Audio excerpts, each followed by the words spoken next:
special meeting slash hearing to order with a roll call, please. Commissioner Patton. Here. Commissioner Barwick. Here. Commissioner Webb. Here. Commissioner Steckland. Here. Mayor Absher. Here. Would you all join me in the Pledge of Allegiance, please? I pledge allegiance to the flag of the United States of America and to the republic for which it stands, one nation, under God, indivisible, with liberty and justice for all.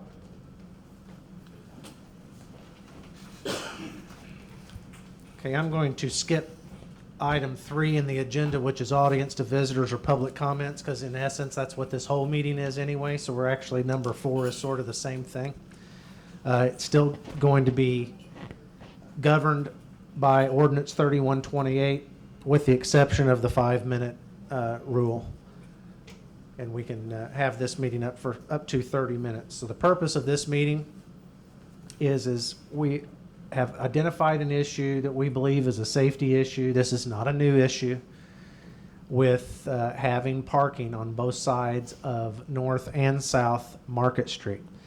And so there's been some proposals that we've worked on, just sketching it out as to whether we should eliminate on one side or the other within certain boundaries on the north and the south, either one side or the other of the parking that's there. And so before we ask anybody that's affected on this to speak to it, I'll ask Glenn Clarida to come up and discuss exactly the pertinent issues with it, and or the police chief who's got some data on accidents that we've had. I also want to say that for whoever's here to speak on this tonight, if anyone, we are not going to act on this tonight. I'm not making a decision. This is simply an opportunity for anybody that was affected by this, might be affected by this decision, to speak up either for or against it so that we are informed and can make a good decision. So with that said, before we ask anybody to speak, Glenn, can you just kind of help us for the commissioners and the audience to define what the issues are exactly? Yes, I'd be glad to. Did all of you get an email I sent to you concerning the parking? Yep. And the width of the street and the data on that? Just briefly summarizing that, on North Market, it's measured, and your travelable width is measured face-to-face of curb. We now have 34.5 feet face-to-face of curb on North Market Street. Design criteria established by the ASHO, which is the American Association of State Highway Officials, and the Department of Transportation, gives it a chart and a handbook for widths of face-to-face with one parking on one side and two sides. Right now, you're parking on two sides of both streets. You're 10-foot deficient in width. It needs 44 feet if you're parked on both sides. One side, 34 feet. And it just fits one side parking.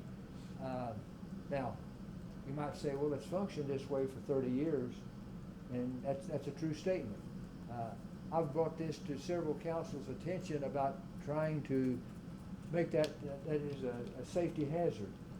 And that it's functioned, it's worked, I guess, but it's grossly deficient to have parking on both sides. And I'm not saying which side should be taken off, whatever, but you should have only one side there. And I think maybe the police chief might be able to talk about accidents. I think I submitted some accident reports out. And from the period of the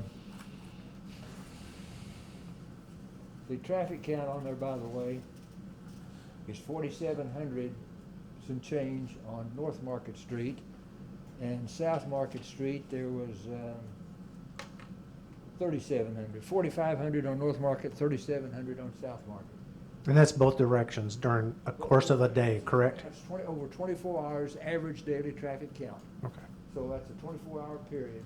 And the criteria on those streets is that if your count is between 1 and 5,000, that's where you need your 44 feet. If it's less than 1,000 on your ADT, you can narrow that 44 foot down to 40 feet. But we're considerably over the 1,000. And if you're following any kind of design criteria, it needs to be parking on one side only.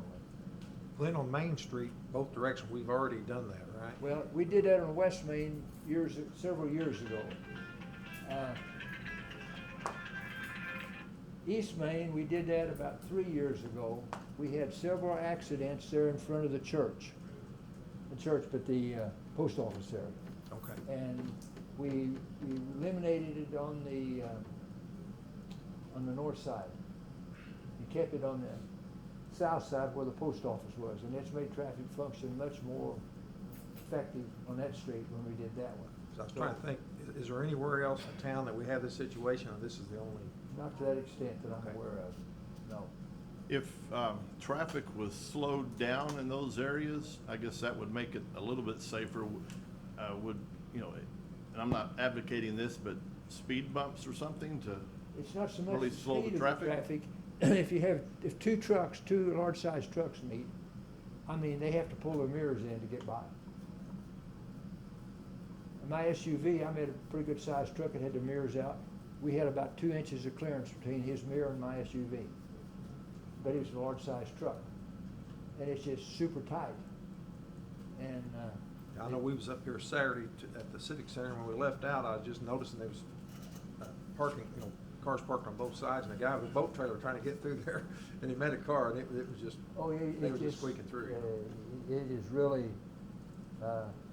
on the North Market Street, and Police Chief Fitz got these numbers for me. They had 16 wrecks between November of 2014 to August the 1st of 19. South Market, the accidents were more frequent on South Market than they were on North Market. And something else that makes it difficult, if you're parked on both sides, if you're coming on a side street wanting to pull out, your vision is blocked till you get your nose practically out into the street before you can see the oncoming traffic coming. On College here, is that what you're saying? Yeah. Yeah. And the same way on the North Market Street, if you're going west, wanting to go south on North Market, you pull, there's car parked there, you gotta get your nose nearly out into the traffic lane before you can make that left turn to be able to see a vehicle. Glenn, the new portion that we bricked, is it okay on width for parking on both sides?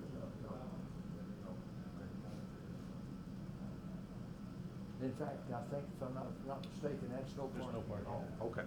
Doesn't that, the parking ends at the library right now, right? Pardon? Yes. Ends at the library, right? The parking? Yes, that's correct. Any more questions?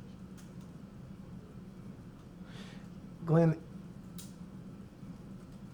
if we end up doing this on one side or the other, and it wouldn't matter for this question which side it was, but for whatever businesses might be on the side that the parking was eliminated, the implication there is in some cases, people would park on the opposite side of the street and then need to walk across, obviously. Yes. Is there anything we could do to enhance, and I think there's only a couple spots like this, but to enhance the crosswalks somehow so that, either with flashing light, people don't do a great job all the time stopping for walkers at this point? You can paint your crosswalk detail on your street across there, and you can put up battery-operated flashing lights to indicate that there's a crosswalk there. It's not highly recommended you put that in the middle of a street. Typically, you do that at intersections. Okay. Yeah. We Doug? have two of the flashing lights already, one at Union and one at Calvert, that the lights flash and then you have to yield to pedestrians only at the crosswalks. Do you think those help? I mean, I doubt that they hurt. Do you think that they help? I don't think they pay attention No. to it, as far as stopping for pedestrians. At first, I think when they first go in, they do to an extent, but they get acclimated and get used to them, they go on through a lot of times. Have you ever seen the 3D crosswalk paint? I've been begging, trying to get somebody to try that somewhere.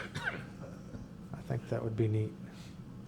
Looks like the crosswalk literally lifts right up out of the street. I've seen those small ones in the middle of the street you're talking about, especially in the college towns. They have those a lot. To me, that is effective for me because you see it's right in front of you, and it slows me down. whether there's people crossing or not. One of the things you could do, and Doug did this out on Westminster when we put the stop sign at Hunter's Run, is that flashing lights around it.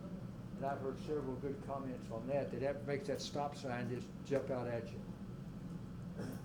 Okay. Good. You have anything else? You guys got any more questions of Glenn? I'm sure there's not enough room to put a safe zone like we're talking about by the park, you know, a safe zone in the middle of. Yeah. No, oh no. It's parking on one side and two-lane traffic. We're right at the threshold on that right now. Got no more slack to go.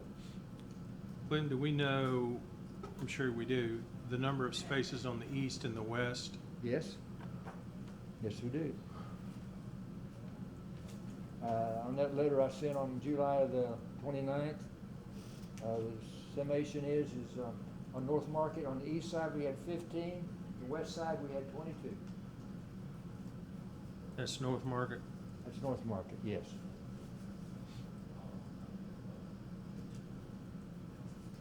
South Market? Let's see. I don't know if I have that one or not. North Market was yeah. Public Square to College, College to Marion. East side we have 10, the west side we had 8. One question, is the city any more, I don't say liable, but the fact that we've acknowledged that we're deficient in the width that we need, people know we're deficient, if there were an accident, could that be turned against the city where they said, you guys knew you weren't wide enough for having parking on both sides, you made it too narrow, it's a dangerous situation, it's your fault now?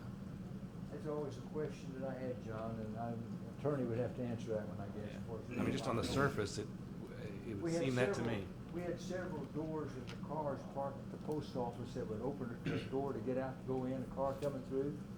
Yeah. Over a period of 3 or 4 years, we had 2 or 3 doors lost.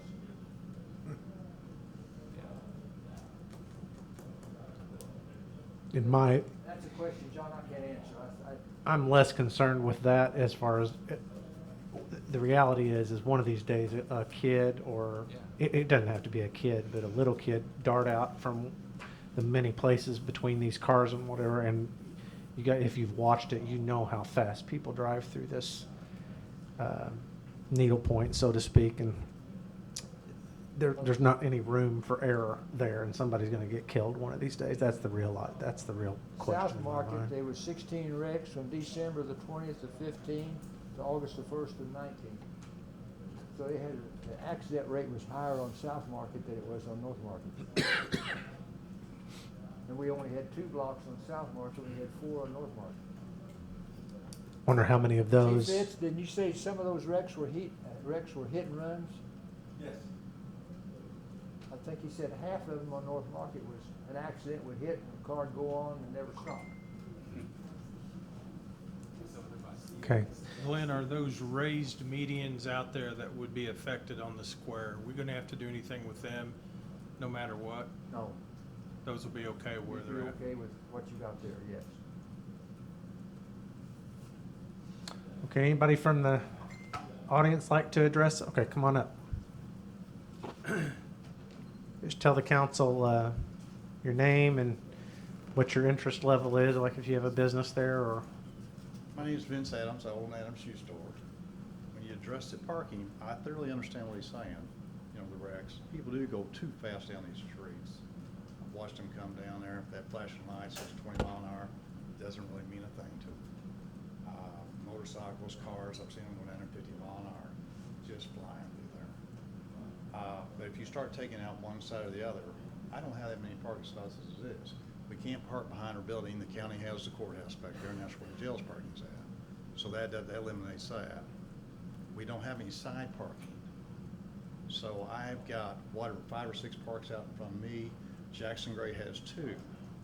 So when Benny's gets traffic, which that's great, they start taking up parking spots. The architect across the street, they lose their parking in front. They start sitting around in front of us 3 or 4 hours. So our big truck like last weekend pulled up there to service them. He took up 5 spots. That left 2 spots. So if a customer comes up and wants to park, where's he going to park? So if he doesn't have a place to park, he just drives on. He'll find another place to go. So if I don't have any place for parking, that really is gonna hurt. I thoroughly understand what he's referring to. I don't have the answer for it. I've always wondered why the sidewalks couldn't be lessened, you know, you've got however wide the sidewalk is there, it's probably, what, 12 feet wide, something like that up there. Do we need 12 feet of sidewalk on both sides down there? You don't see streetwalkers anymore, that's the thing of the past. That's right. And 6 foot, 8 foot is plenty. But can we take some of the parking, take some of the sidewalks and, take 2 or 3 feet on one side to make it more room for these trucks and cars to go through there? Can that be done? But, I mean, if you're gonna eliminate, and this is being selfish, I'm sorry, I hope you eliminate on the east side, because that's 2 spots, but I can't afford to lose the west side. Is it, Because that's the only parking I have. is it Calvert Street that's to your north of your block? I know, yes. But you're not on the north end anymore. You're not on the far north end anymore. No, I'm on the other, I'm next to Steve Green's old office. Okay, When so I be was a way on the up. north end, we had parking in the rear. Well, I don't have access to that anymore. I didn't own that, it was owned by my cousin, and that's another affair. But, But that was for And- employees though, wasn't it, Vince? Or- Wasn't that for your well, employees? we parked there, but our customers came through the back door too. Yeah. We had several of them come through the back door. Probably 80% of my business came in out of that back door. But today, it all comes through the front door. And then there's a lot of times, I look down that front street, you take a Saturday afternoon, 1 o'clock, you won't hit nothing down there because it's completely empty down there. There's a lot of times in the afternoons, it's 1 or 2 o'clock, it's completely empty. When it's really busy is when Benny's is full or something's going on downtown, which is great. But that's when people need to be careful, slow down, and watch what they're doing. Like I said, you can't go through there at 40 mile an hour and expect to miss them. It just doesn't happen. And I don't know what the answer is. I just know it will affect us. There's no parking. So what are we gonna do for parking? You behind Benny's has parking, behind the Christian church, they have that side parking, there's parking behind all that back there. All your attorneys up the street have parking, Doug's Lock Shop, the bank has parking, even the barber shop has parking on the other side, so they can walk, but a customer won't park 2 blocks away and walk. Where's your nearest city parking lot? Is it, there's Closest- Christians? Next to the Christian church, they're on the south side.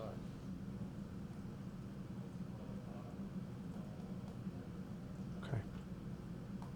I do understand. That's why we asked anybody that, might be affected by it to come talk to us. That's why this stuff gets difficult to process and understand how to do anything good without hurting somebody else, so.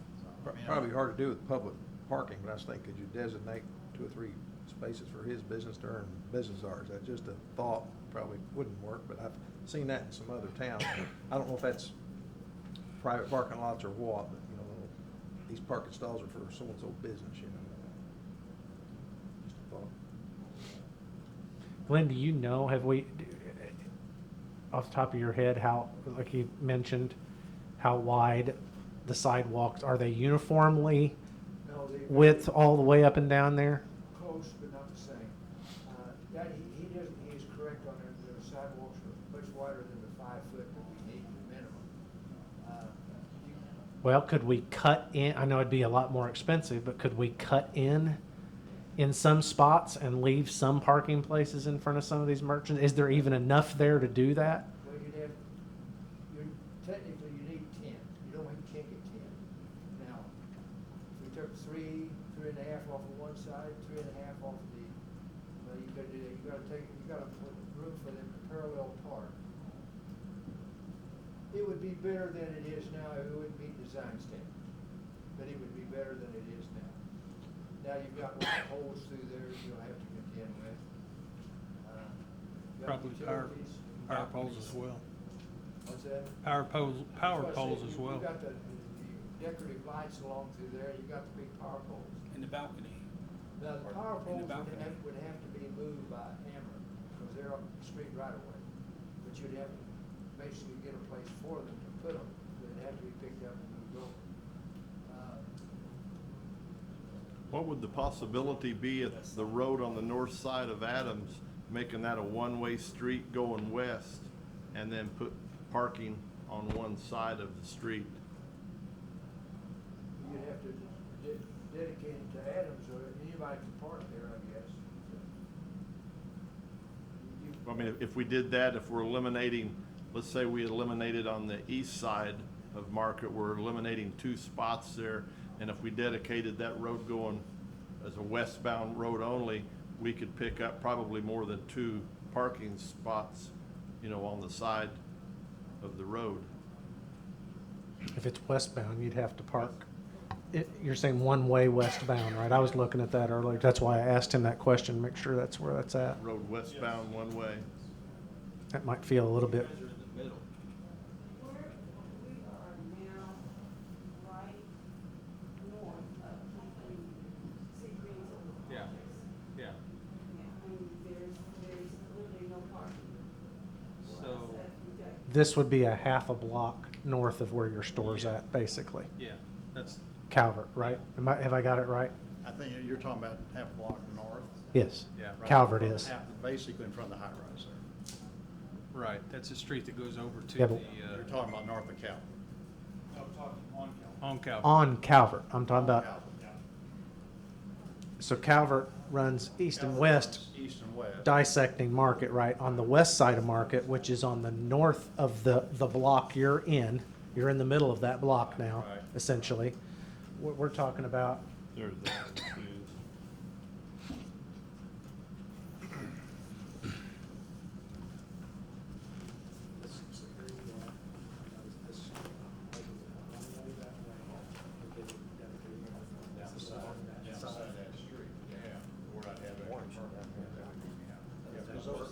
no, we couldn't block this guy. That's Steve's, right? Or it used to be. No, yeah. No, Steve Green's here. Steve Green's here. This area right there. Right, so he needs in and out of there, so he's got to park. I think they might put Mr. Bartlett. Just a.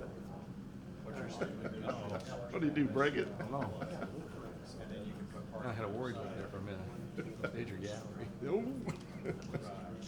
and then keep it on the shore. Well, and now let's see, okay, that's not, no, you're better off to close the east side than you're on the west side. Yeah. Everybody else on this side's gonna say. There's only 2 spots over here. But everybody else down the street has back parking. I'm the only business up down the street that doesn't have the back parking. That's what we was talking about. Yeah, I understand, but Sorry to that's. hijack. It's all right. I might have called your wife back. If.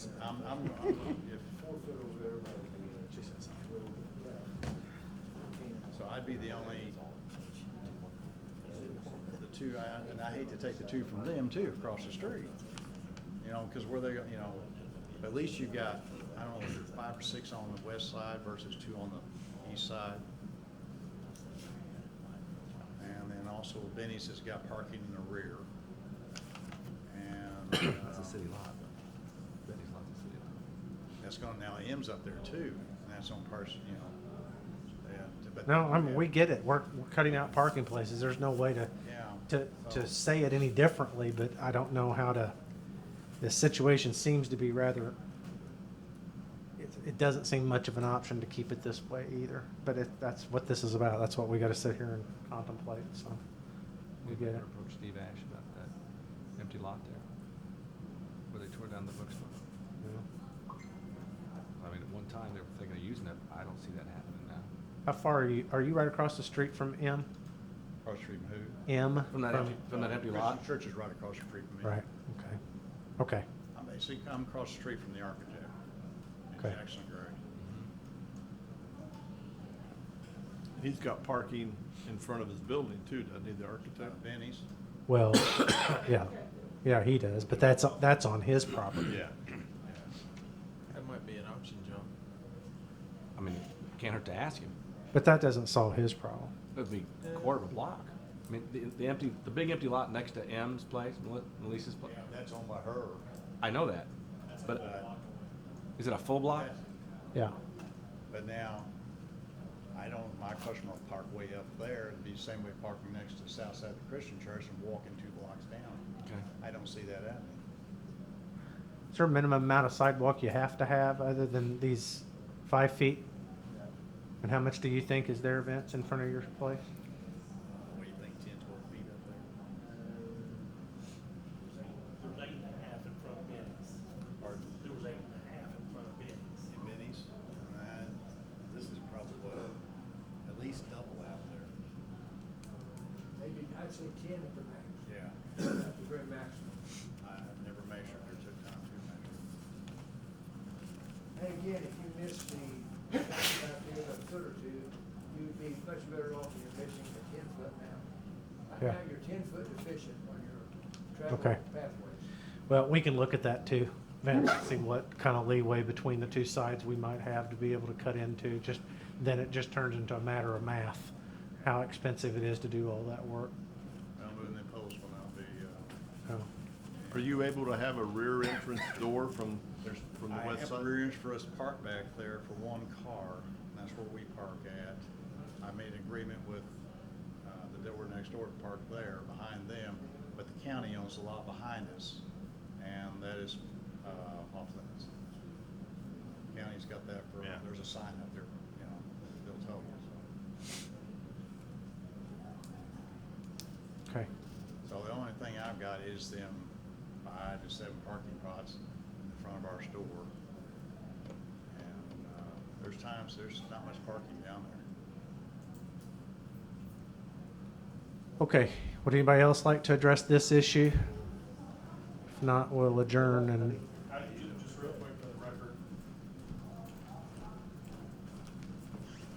I've heard back from, let's see, I've heard back from 4 business owners in this stretch as well. Jackson and Gray, John Kavanaugh stopped by and said that he didn't care either side, but he was a proponent of it. Didn't matter to him whether the 2 spots or the other side. He was okay either way. I heard back from Bill Rucker at First Baptist Church, or at First Christian Church. He's good either way because he has the lot just south of him, the large city lot there. And then I also spoke with Doug Camden, who owns the building where Doug's Lock and Key is, and then there's 2 other businesses that he subleases to. He's a proponent if we eliminate parking on the west side, but he would like to keep parking on the east side. And then the same thing from Tim Barnett, who owns the building there where Mariner Finance and Razor's Edge is. He would be okay if we eliminated the spots there next to Bank of Marion, or First Southern Bank, but not the spots in front of his building. So those are 3 business owners that got back with me. I wanted to share with you. okay, we're at our limit if nobody else needs to speak to this. So if you guys don't have any, I guess I should ask, do you guys have any other comment for the record at this point? One more question for Glenn. If we eliminate on the east side, it needs to be the whole east side or the whole west side. We can't. In essence, you're gonna be zigzagging with your traffic down the street. You need a straight line. Worse. You don't need it back and forth on one side to the other side. It needs to be all on one side. Okay. Can I say one other thing? Sure. I know this sounds offside for me, but if you go down, if you do a walk down the streets and look where the parking is at, most of the parking is on the east side. I know businesses, even up on the west side, Christian Church, you got parking back there, trees all, no parking, there's got parking. I'm really the only one's gonna be affected by the parking. It's really my business, because that's the only parking we got is the 7 places. We have no place in the back to park. The rest of the buildings can use the back entrances, and I can't. So, I mean, if we have a place to park people in the back, I understand, you know, I have no problem with that. I have no problem you take one side, but we don't take the rest of it. That's really our way. I kind of anticipated you saying that, and I understand. Okay, we'll entertain a motion to adjourn this special meeting, please.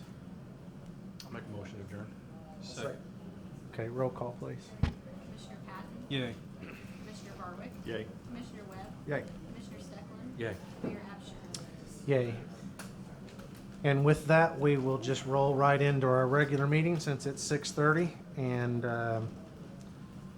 guess we got to do the roll call and all that jazz again, don't we? Okay, so with a roll call, please. Commissioner Patton? Here.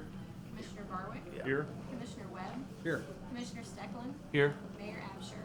Here. Hey, Doug, let the folks out here they're know they coming can in. come in. Do they know?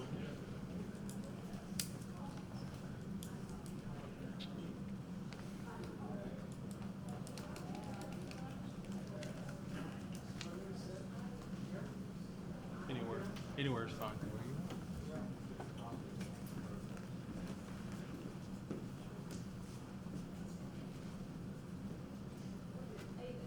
Hey, Cody.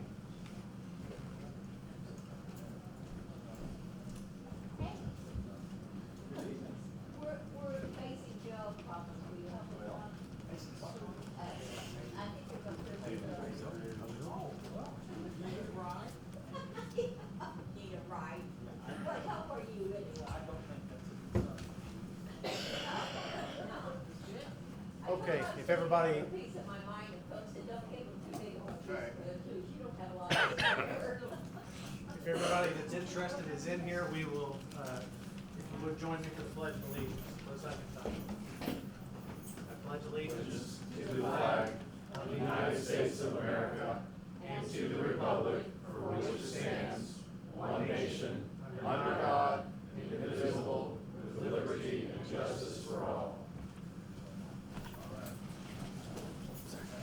All right, that brings us to the public comments or audience to visitors section. This is the opportunity that anybody would like to address the council can do so contingent on following Ordinance 3128, which governs this section of our meetings. That ordinance is either on the counter or attached to the agendas. I'm not sure which you have. So is there anybody who'd like to address the council?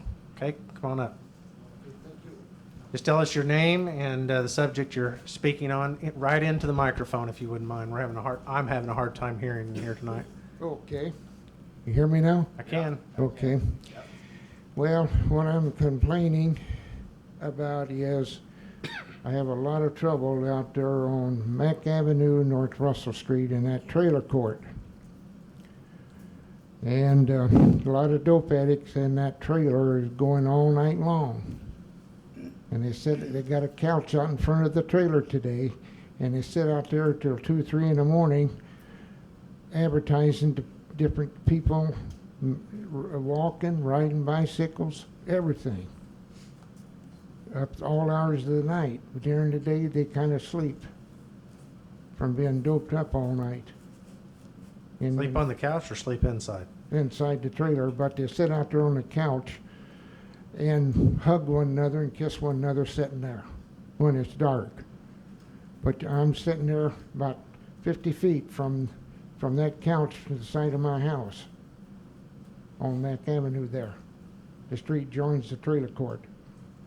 Okay. So in the meantime, what they're doing, they're using 5-gallon buckets to have a valve movement, urinating, and pouring it in the dumpster. And it's got a heck of an odor, and it stinks when this hot weather, you know. And I'm just getting tired of it, stuff like that going on. And there's no kitchen or nothing in that trailer for them people to cook a meal on. All they got is a grill out there on the porch right by the door. That's the only thing they cook on. They've been in there for 4 months. And then the window bunch in behind that trailer, they go over to his trailer and take showers and run back and forth. And they're doing dope also. And so it's a rat race in there. I'd like to see it cleaned up, especially with those girls and guys running in and out of that trailer all hours of the night. And then last night, there was another situation there. Was a colored guy and his wife brought the little boy back at 11 o'clock, and they told her to bring the little boy at 8. So what did he do? His wife went out there and beat the daylights out of this girl that brought the little boy back home, and her husband had to get a hold of her to pull her back and keep beating on her. So I know the Marine Police was out there last night, but I don't know who it was, there. But so. Well, I can understand your concerns. Give us and me an opportunity to review with code enforcement and the police department, see if we can get you some relief. And of course, my name is James Hancock. I forgot to tell you that. You said this is Mack and Russell, right? You're right, yeah, North Russell and Mack Avenue, and it's that trailer court right there on Mack Avenue from Russell Street. Okay. But them using that 5-gallon buckets to go to the bathroom, boy, that gets old every day. Okay. So, We'll work on this, Mr. Hancock. all right, thank Thank you you. guys very much, appreciate it.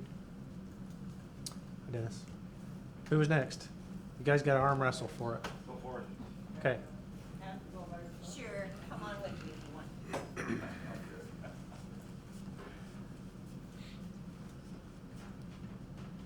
Hi, my name is Mary Beth Levacy, and I have a request of the city.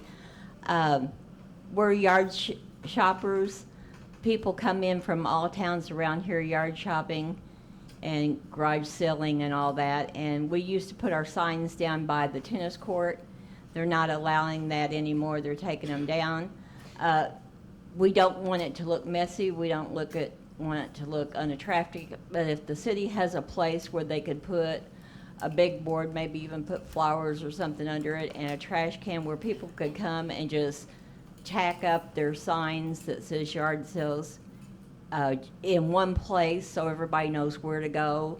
Because we've talked to people that's came in from out of town and they said, what happened to your yard sale signs? They were down by the tennis court. Well, they're not there anymore. And I'm sure Marion must own an empty lot somewhere or a piece of land where they could just put a board up for us and maybe even a trash can that we can throw away the old ones in. But we'd like to see that happen. Okay. That specific area you're talking about is governed by the Park District Right, Board, and right. that was not our Right, so it would decision. have to be city. Right. Yeah, it would have to be a piece of city land to do that. Okay. And I'm sorry, can you tell me your last name again? I didn't. catch it. Livesay. Okay. Understand, absolutely. Anyone else? Mr. Ball?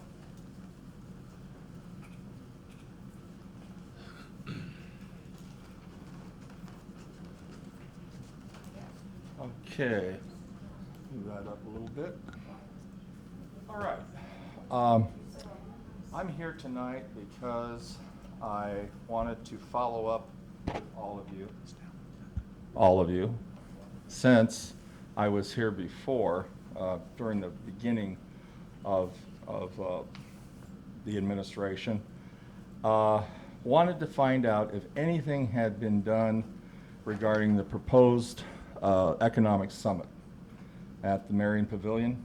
I don't know if anybody's had an opportunity to look at this, but I think it's important to create living wage jobs. That's my staple issue. Also, the Wren Lake Conservancy failure. There's a water issue that has come up recently. It was in yesterday's paper in the Southern regarding House Bill 2392. That gives the voters an opportunity to regulate their water usage as it relates to Aqua Illinois and Illinois American Water. Are you folks aware of this? I'm not familiar with Okay. that bill. Well, it's going on in Springfield right now, where these cash-strapped municipalities will sell their water rights to these companies for money. And then the billing comes to the water users, but they're jacked up. And I have to say this, I'm from Arizona, and that's happened out there in Surprise and Sun City. which is a retirement community. They came in, they bought the water rights of the city of Surprise. Then they doubled the rates. It caused a lot of consternation on the part of the people. They had hearings and all kinds of stuff. I think eventually it got maybe reasonable and straightened out. I'm not sure. What I'm seeing here is a situation where this HB 2392 bill provides an opportunity for the voters to vote it down, whatever these water companies and municipalities are doing.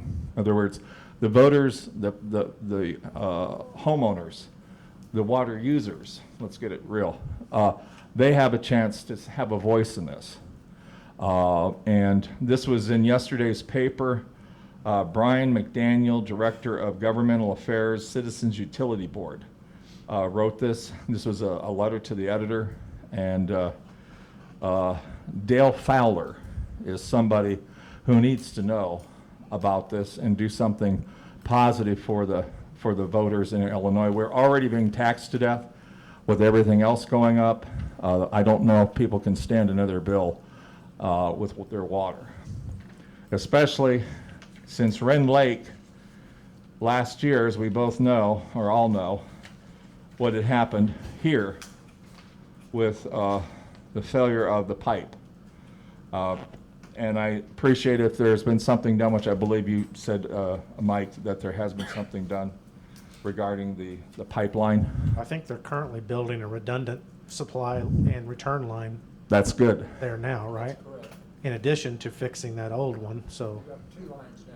yeah. Well, that's good. That's what. Relative to your other thing, Dennis, as far as this House bill, and I don't know anything about this House bill, but no contemplation has ever been mentioned while I've been here about Right. selling our water system.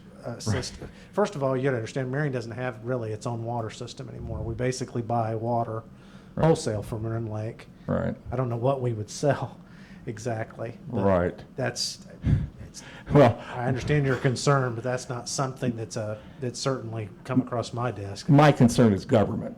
How government can screw things up real quick. Yeah. And that's. I'm trying not to. Real hard. Well, that's it. Now, moving quickly, because I know my time is limited. I had also made a proposal for Family Day. I think Family Day is a good thing for Marion, Illinois. And I proceeded to provide each of you folks on the board with my proposal. And I think this is something worth considering. And then I also put the proposal on neighborhood watch groups for drugs, because as Mr. Hancock had mentioned, there is a problem there at Mac and North Russell. It has to be cleaned up. There is a lady who owns that park. She's 97 years old. I don't understand how a 97-year-old person who really may not be all there mentally, I'm not saying that she's not, but that seems to be a lot of stress for a 97-year-old woman dealing with all of that over there. And so I really hope something can be done about that.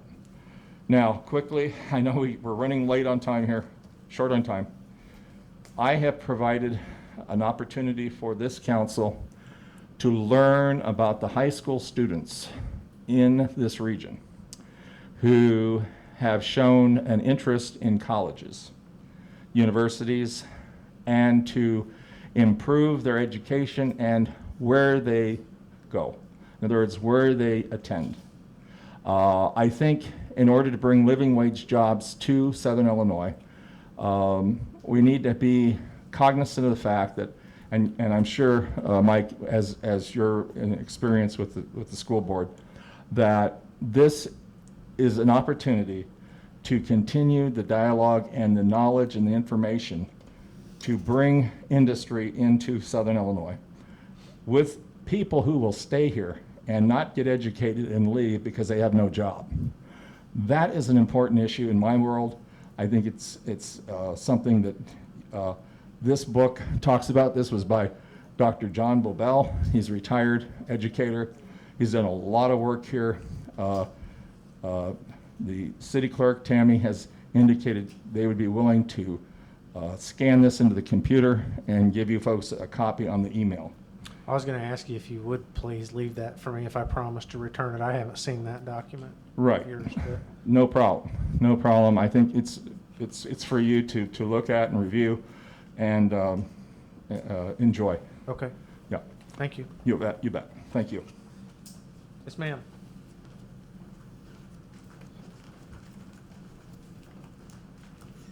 I'll do this really quickly. My name is Louise Fichetti, F-E-K-E-T-E, and I'm with Mary Beth. I am also a fanatic yard sailor, and we get stuff and we give it to like members of our family and others that are unfortunate. We buy stuff for the kids and that. But I think that we should have wherever you can post something, and I even will volunteer to keep an eye on it, and if people don't take their signs down, I will do it. But I think that we really need something like that. It's fun. It keeps us out of trouble sometimes. Okay. And I've got, if you ladies would leave me, and I can, if you don't have paper, I'll put some paper up here, but leave me your contact information. I've got a group of people that has to do with the Square Up organization that we're actually, I need to give you guys an update on that, but that would be a good project for you guys to work with Square Up Yeah. with. They've got some hands and feet and a little bit of funds at this point to do some things like this. yeah, and I So- think that would solve a Yeah, big problem. I don't, I think it's a great idea. It's just not something that city government is really Well, I equipped to yes, I go out there and understand scout that. out some locations. Yeah, And also, you need a we pencil. give most of our stuff away to, the Lighthouse Shelter and hospice and different places, so, Yeah. you know, it goes to different places. I didn't mean to cut you short if you have more to say, No, don't- that's but fine. That I was think I can get you hooked up with some people that can make something happen here. Well, we've been talking about this, and It's a good idea. today I came in and asked for a map, and I says, you know, I told the lady about it, and she said, they're having a meeting tonight, so. Yeah, that's a good idea. Thank you. For the yard sale part, we, You want to bring that to me? Go ahead, Deb, I'm sorry. Thank you. That's our. Yeah, we don't have domain over that unfortunately, but there's some other spots I'm sure we could use. Mary has some empty lots or something. For the yard sale, we have a city app, so if they want to, they can even bring their yard sales up to City Hall and we'll post it on our app. And that puts it all on one page, and so we can advertise all that for you guys, free, and that's a free of charge service. Everybody has a cell phone, but, you know, that is a good idea for us, so, Thank you. thank you very much. And we Okay. appreciate that. Thank you. It's a good idea too. Can't hurt. It's free. Right, and it's free. Okay, anyone else like to address the council? Okay, seeing none, we'll, Mike, oh, I'm sorry, I didn't see your hand. Come on up. Or you can stay where you're at if you prefer. Okay, well. Is that okay? Just speak kind of as loud as you can. Okay. Good evening, gentlemen. Good evening. Council. My name, in case you don't know me, my name is Janice Powell Albritton. I have like 3 different things I want to say here. First of all, it's like, okay, the city is blacktopping most of the streets. And where I live, there used to be a street there, but since they built the projects there, it don't run all the way through. But grass and stuff grows up, and when I was younger, I used to try to keep it cut and everything, but I can't keep it cut now like I did before. And grass and weeds grow up, and people will throw garbage and stuff in there. And I had them before, they put a sign up there, no dumping, no parking or whatever. Did that help? Well, they don't park there, but it don't stop them from throwing garbage out there. And what is your address? My address is 1204, but my dad's address is 1206. That's next door, 1206 South Monroe. South Monroe. Okay. That was over there at Powell's house. And. That was your dad? Yes, Did you know he was a record driver for my family before he worked for the city? because I went to school with your dad. Yeah. I remember Mr. Powell very well. Very nice man. So, Anyway, sorry, go ahead. That's okay. So,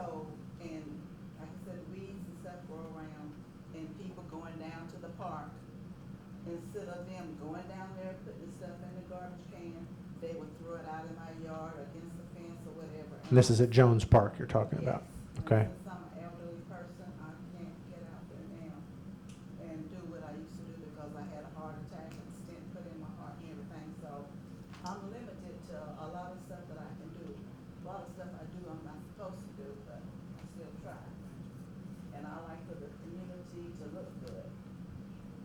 And another thing I had, the other issue was like the ditch on my side of the park where the trees has grown up, and I had asked them before to cut the trees down and put that river rock down there so the trees and leaves won't grow up, because like I said, people come by and stuff is up, they rather throw the stuff in the ditch and in the weeds instead of going to the park, putting stuff in the cans down there.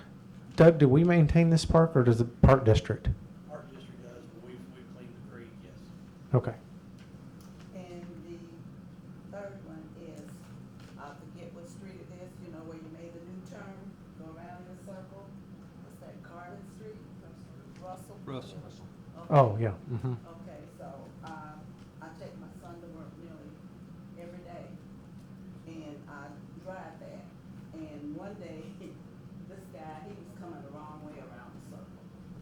So people get mixed up if they don't live here, and then people that do live here know which way to go. They not courtesy at all because they won't yield. They just run right over because I almost got hit like 3 times. So I think there need to be some kind of caution like there in the center or something that people will have to stop and be courteous to somebody else, because I hate for somebody to get hurt or killed.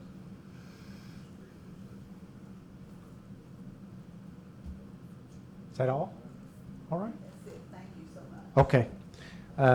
I think we can come up with some stuff to help with the trash there at the park. We got to think through that a little bit and see whose turf that is, one way or the other, I suppose. But regardless, we can address some of that. The roundabout issue, getting people to. My wife insists that we should deputize her, Chief, because she could make the city a ton of money by busting people for running red lights in the town and stop signs. So I get exactly what you're talking about. I don't know how to fix people's attitudes. I just don't. I wish I did. Maybe if you put the You little think Family Day will do it, in the Dennis? road where when you have to go around, it's not so smooth, they kind of have to slow down a little bit so they won't tear the car up. Maybe that would help. Yeah. Yeah. We were restricted on the size of that roundabout a little bit. That's part of that problem there, admittedly. But I understand where you're coming from. Anybody else? Okay, if not, we'll move to item 4, which is our consent agenda. It's rather lengthy there, items A through L. I will ask first the commissioners if there's any of those items. We can discuss any of them here in a minute, but any of those you would rather have removed into a separate vote out of the consent agenda? Anybody from the audience that would like any of these items, A through L, voted on separately, as opposed to a package, which is essentially what the consent agenda is? Okay, before we discuss this item for passage, I would entertain a motion to pass the consent agenda as presented, please. Is that so moved by anyone? So moved. Is there a second? I would second it. Okay, one item I'd like to discuss just out of clarity because it's a little bit different. Item J2, and I'll ask the police chief to come up, maybe explain this a little bit. We've had a new opportunity present itself to us to save some money for the city. So Chief, would you mind addressing this?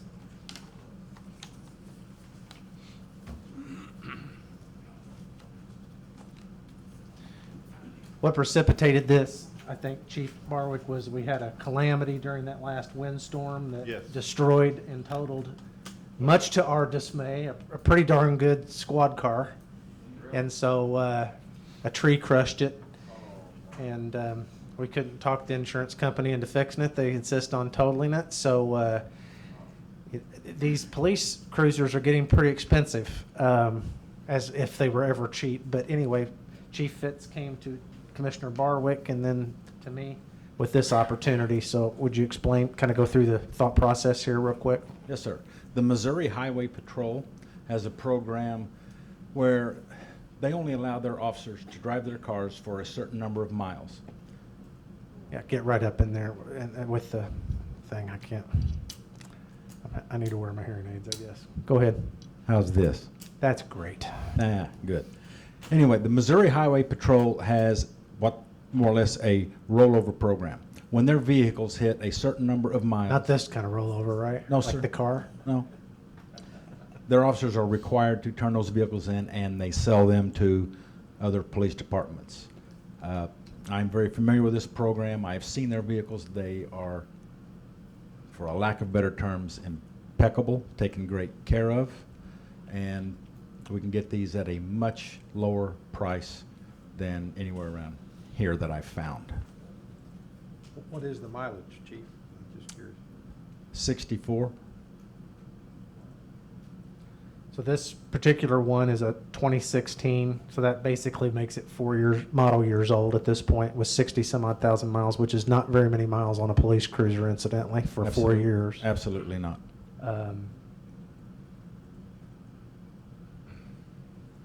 The 26,450 includes the equipment that goes on the car, right? 26,450. That's fully equipped.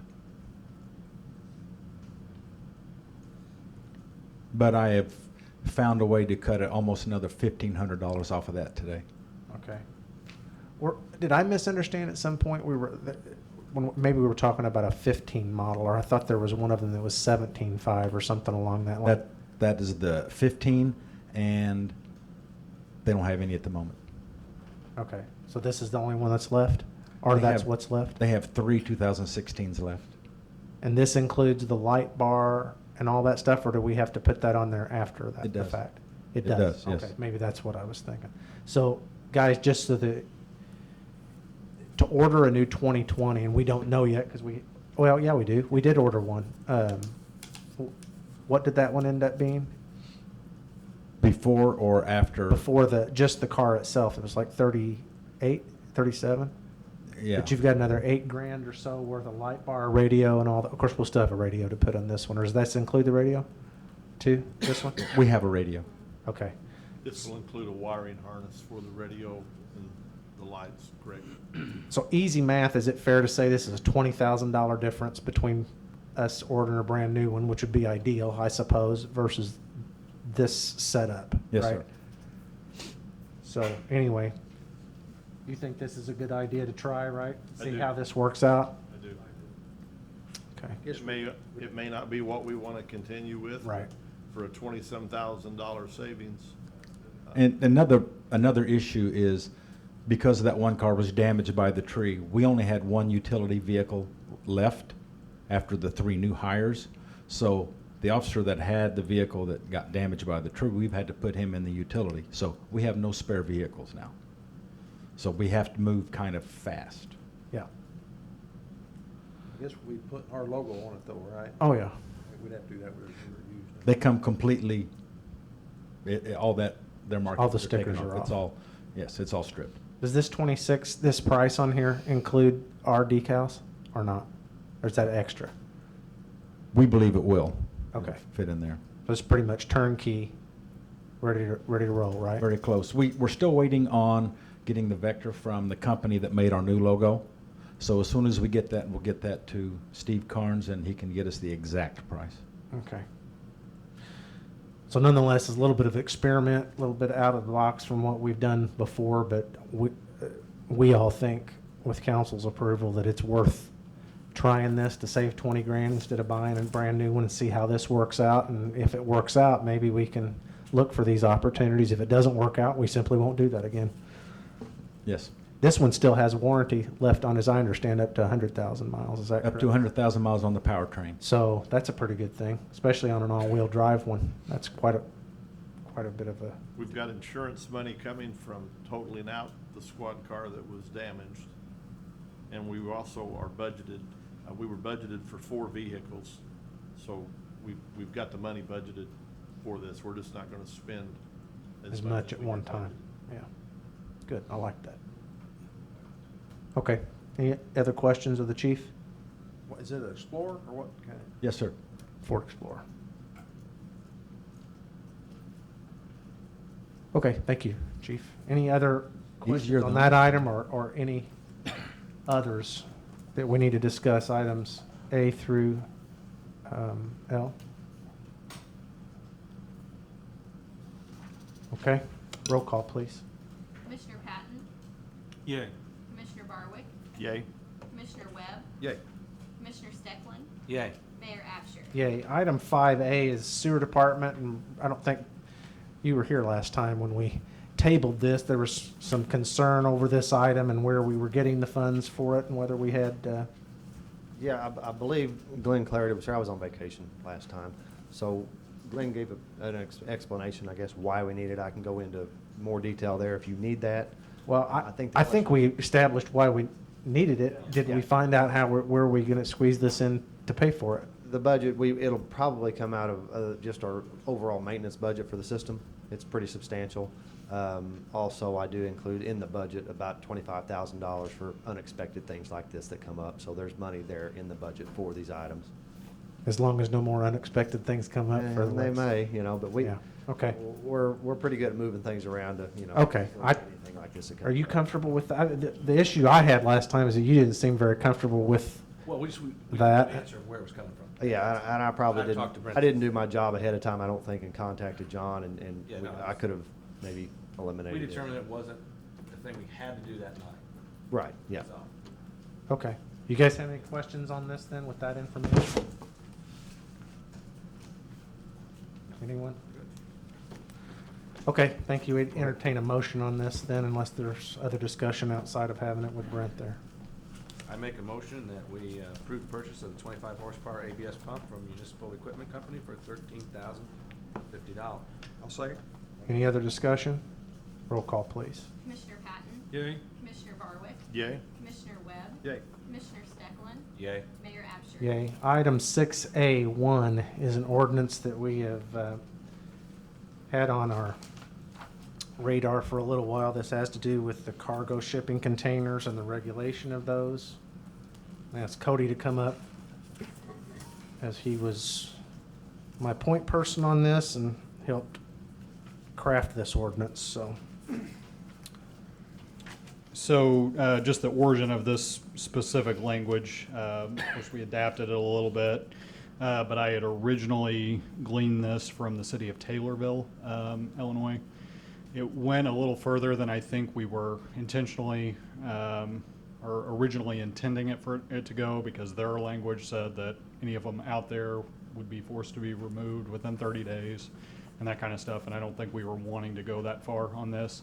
So I had talked to Commissioner Patton on Friday about this a little bit. We already have an ordinance in place that regulates portable storage buildings, so like a portable warehouse, for example, and it never included a definition for these portable shipping containers.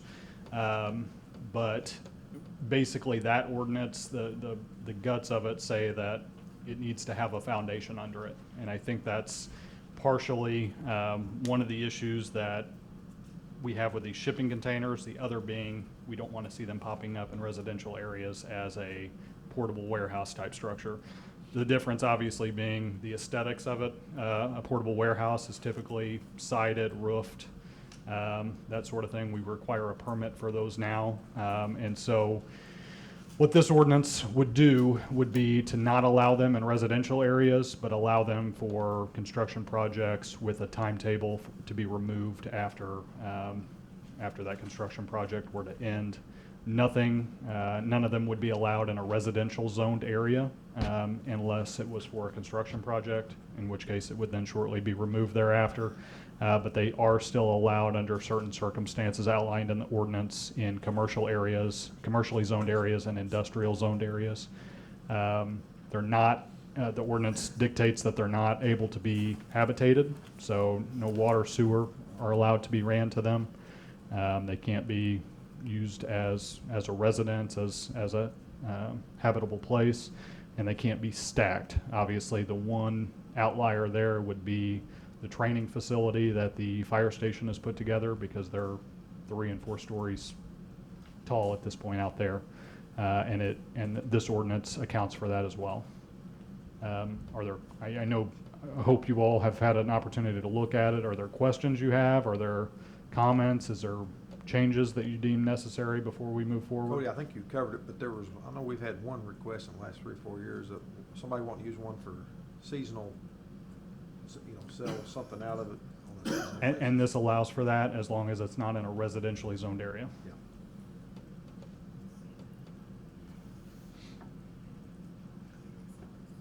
You guys have any questions of Cody or any general discussion on it? I think it's well-written, and I think it serves the purpose. I wish I could take credit for that, but someone in Taylorville, Illinois, I guess. I will say Taylorville's went a step further or two than Yeah, ours that absolutely. we actually, which we don't have to do if you guys want it, but they actually demanded that all of them be removed within 60 days of passing of their ordinance. And that's not what this contemplates. I thought that was pretty heavy-handed in order to do something like that. As a reference point, Carbondale did a similar ordinance, and they forced them to be removed within 30 days of passage of that ordinance as well. So Do we just have a bunch that needs removed, or? Now, as No. as far as I know, We don't think the so. one gentleman that we entertained a few meetings ago is the only one that we know of in a residential area. Good. So, Okay, we'll entertain a motion to pass this ordinance 3549 then. I would make a motion for that. I'll second that motion. Any other discussion on it? Cody, does the existing ordinance concerning storage buildings, I'm gonna go grab that while you're talking about that. as, I guess my question is, do the two, I guess, marry up, if you will? I don't want the confusion to occur when we talk about storage buildings per se, and somebody be talking about this when they're really talking about something else. yeah, I would say probably going forward, what we need to do is to probably marry them together maybe down the line.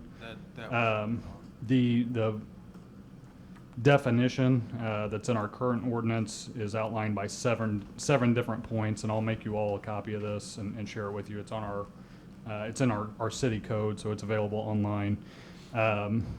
But like I said, they require it to be set on a permanent foundation, which is something that we require now of these portable buildings. There's size requirements. And really the general idea is that they're temporary in nature, so they could be removed if possible. So it's nowhere near, the ordinance that we already have in place is nowhere near as encompassing as the ordinance that we're discussing now. But I think in the future, for clarification purposes, it would be nice to marry those. Yeah, I would agree. I think we're headed in the right direction with this, for sure. Yeah. I'd just like to see maybe some further clarification in the future that we can marry the two and everybody's. We on have the same lots of page. ordinances like Yeah, that need to absolutely. be Absolutely. merged up. Yeah. It's difficult. But For example, to that point, Tammy emailed me. We've sent a bunch of ordinances to the codifier within the last month, would you say, that hadn't been sent. And I don't know, Tammy, how long that list of questions were that they had, but it was pretty long. They probably had 20 to 25 individual questions of, well, ordinance blank, blank, blank Right. contradicts ordinance blank, blank, blank. So which Okay. one supersedes? So we've got a lot of those issues to work through. Yeah.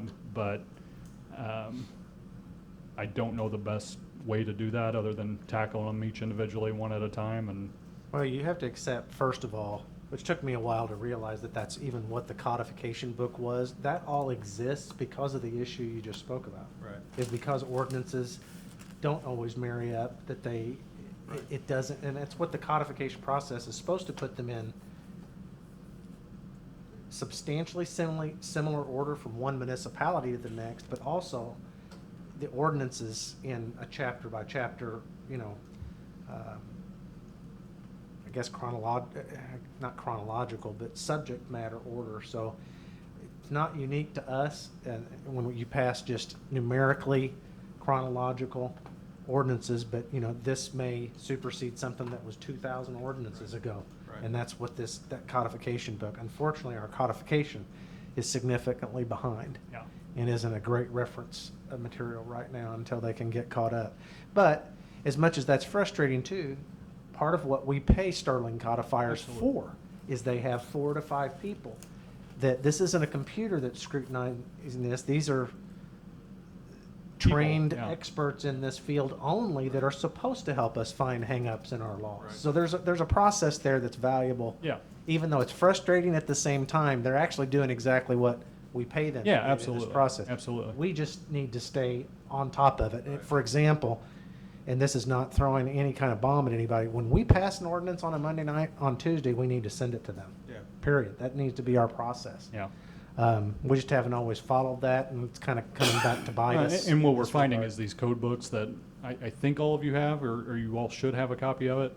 Just because you can open it up and reference it, doesn't mean that that's the most up-to-date ordinance that we Yes. have on a certain Yeah, topic. I agree. Like our Nor- latest nor liquor does- ordinance and animal ordinance, 2 of which I look up seemingly constantly, Yeah. at least weekly. Neither one of those have been codified, Yeah. Yeah. which is just more to the point. Nor does our website, the codification portion of our website, represent the most up-to-date. Yeah. Simply because we haven't kept them updated. Yeah. So, and I've got to clarify these 20 to 25 questions with them to try and get a better idea. And I think we've identified that problem and we're Absolutely, on that, we're yeah. on that track, Yeah. and I think that's a good thing. Yeah. Yeah. I guess what I'm saying, in theory, and we are working hard at it to get it caught up, and really the codification book, the code needs to be our reference. Yeah. You should only have to go back to an ordinance if you were splitting hairs over some language, or you wondered whether the codifier caught it correctly, which would be rare. But right now I'm having the same issue you are, is that, you know, you get lay 3 different ordinances out to figure out what supersedes what or Yeah. doesn't, and what's the ruling order, so.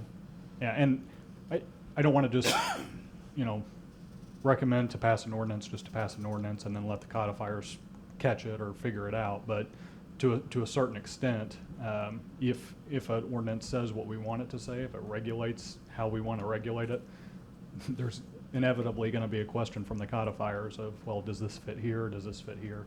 And so the reference, that ordinance that you have in front of you references different parts of our code.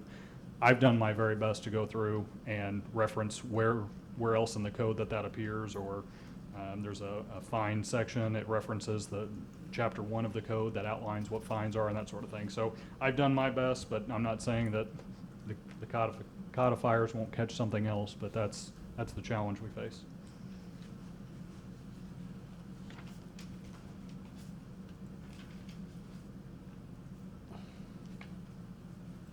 Any other questions? We had a motion and second. We do. Any other? Okay, roll call, please. Commissioner Patton? Yay. Commissioner Barwick? Yay. Commissioner Webb? Yay. Commissioner Stecklin? Yay. Mayor Absher? Yay. Item 6A2 under new business. Also have Cody explain this. A couple of you were on the council, I think, the last time this came up, and it ended up being a little bit of a contentious point, I think. I've never 100% understood why, but let's just start from scratch. Let's let Cody explain this a little bit, what this is. Okay, so this Azavar is an auditing company that looks for.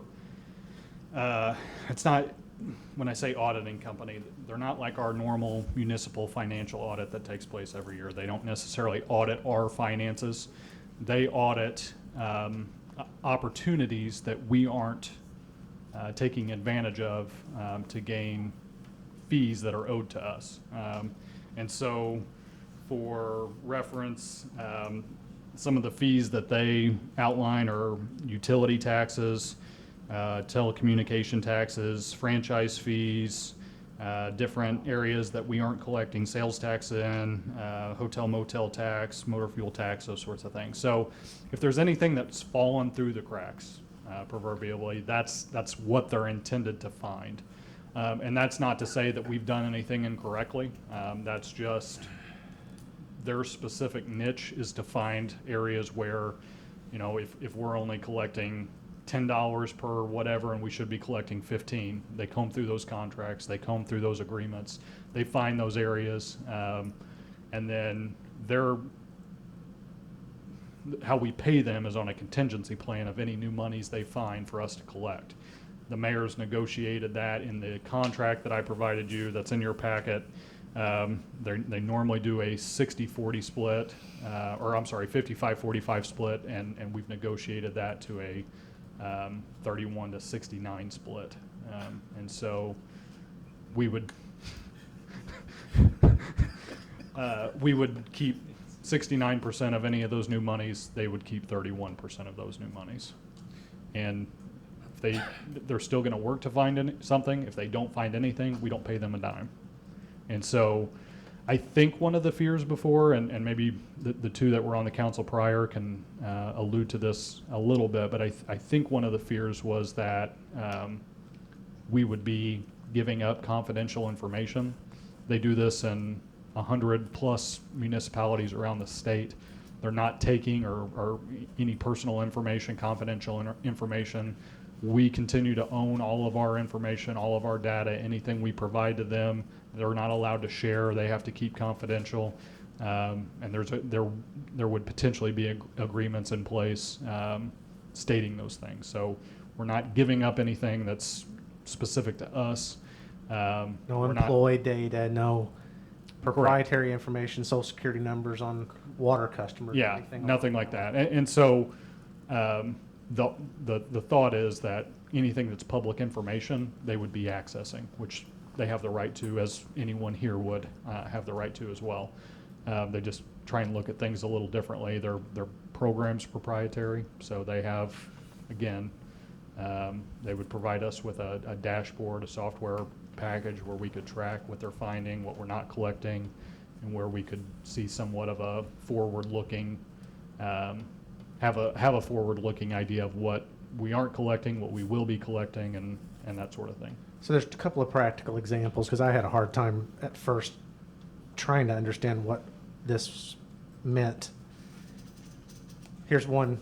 I'm not saying this specific thing happens, and none of this may happen, but here'd be an example. You all know that there are places around that have Heron phone numbers, Marion addresses, Carbondale school system, whatever it is. It gets really screwy in some places, right?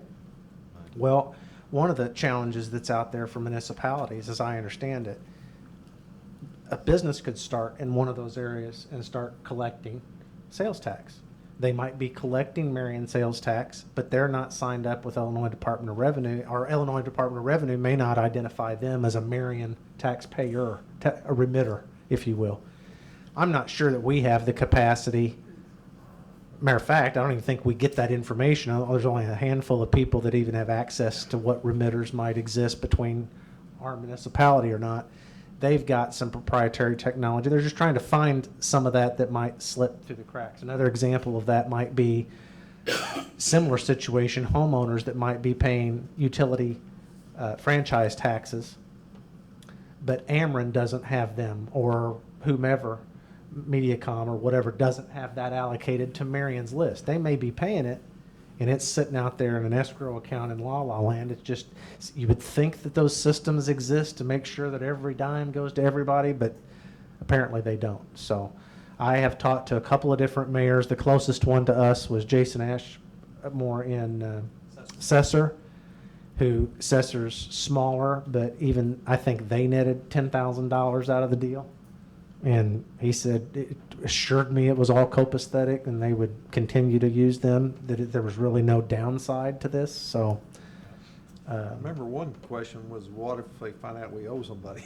You know, I don't think they look at it That was from going to be my question. that way. Yeah. If we've been collecting, They work What if for it goes us. the other way? They work for us, not the vendor. okay, so I assume, and similar to that would be, if it's a local business, we may not really want to, may or may not want to pursue it, you know. So I guess we can pick and choose what we want to pursue, I guess. When you say, what do you mean if it's a local business? If there's an issue with a local business. Well, the thing is I understand it, the local business is probably, in the example that I gave, they've been remitting the taxes, but IDOR has not coded that in such a way that that gets credited to our municipality. Maybe they coded it wrong because they had not a Carterville, but could have a Carbondale address or a Heron address, but it's supposed, the taxes, municipal tax is supposed to go to us. So I don't think it's a situation where the vendor themselves hasn't been paying taxes as much as it is. It's more of a third party. It's gotten routed the right Yeah, way. yeah, it's more of a third party. And nothing may come of it. It may be all perfect, but it's. And I remember the other concern too was how much city employee times it's gonna take. You know, we were afraid it was gonna, we'll have to have somebody full-time just answering all their questions. That was the question I asked, and I guess they send some folks to review some of our contracts and some different things, and then from there, they kind of dive into those third party, you know, where the money passes through. So they will spend some time here, but the presentation that I sat through said that it was really minimum employee time, and that could mean a lot of different things, I guess. But at any time, if we decide that it's too much work and if they're in the treasurer's office and it's taken too much of the treasurer's office time, we can pretty much wash our hands of it and say, you know, we're no longer interested. This is not what you promised us. We see that as a breach of contract and So go we from can there. have the contract. Yeah, because there's no out fee or out clause or anything like that. So The only thing, we would be liable for anything that they've found for the 60 months. Let's say they find one item and then we say, we're done with this. We still will pay them what they have. yeah, so say they identify a $10,000 a year thing that we missed. Okay, we keep 7,000 of that, they get 3,000 of that, just for round numbers. If we end the contract in 3 months and they've already found that, for the next 5 years, we're locked into paying them that 3,000 a year because that's what the contract says. When you say we missed, my understanding, it's less to do with that. It's something that has been missed. I don't know that we. Yeah, I say we. Of those Somebody- new monies, we're obligated to pay Right. those new monies, a portion of those new monies to them. That's what I meant. Yeah, so it's not just, yeah, because we're going to be collecting them anyway at that point. We're paying, but we're paying it out of money that we never had and would have Correct. never Right. had to begin with. Correct. Didn't even know to look for. Correct. And it says in here that we give them power of attorney with the Illinois Department of Revenue, but that is only so that they can look at the numbers. That's correct, yeah. The Like skip- IDOR can download Yeah. the list, but they won't do it unless you give them that authority. And you did say it was 31 and 69 split, right? Correct. Because I think the contract said, or this contract says 33. Is that what we, maybe it was 3367. 3.2 under payment terms. Yeah, I thought it was 3367. I'm sorry, I misspoke. You're correct, it is 3367. I was hoping. 67. I was Yeah, I got trying- another 2%. Yeah, I was trying to make the mayor look better. I apologize for that. Yeah, how'd that work out? Not very well. The only other thing I have a little bit of a problem with, but I think it will be okay, if applicable, as of R, shall submit an invoice to customer on a monthly basis detailing the amounts charged to the customer pursuant to the terms of this agreement. Any invoice not disputed in writing by the customers within 30 days, we gotta pay. Yeah, Just make sure that we stay on top of that. Absolutely. And they don't, yeah, not saying they would, but I've seen, for ease of billing, let's shoot one out there and see if they catch it. yeah. That's my point. Yeah, and those invoices will come to me directly. Yeah. And I will verify that, and then I'll work with Steve as well. Yeah, Yeah. Steve will catch it if, I know. Cody, I assume their employees are CPAs, I mean, are certified people. That's correct, yeah.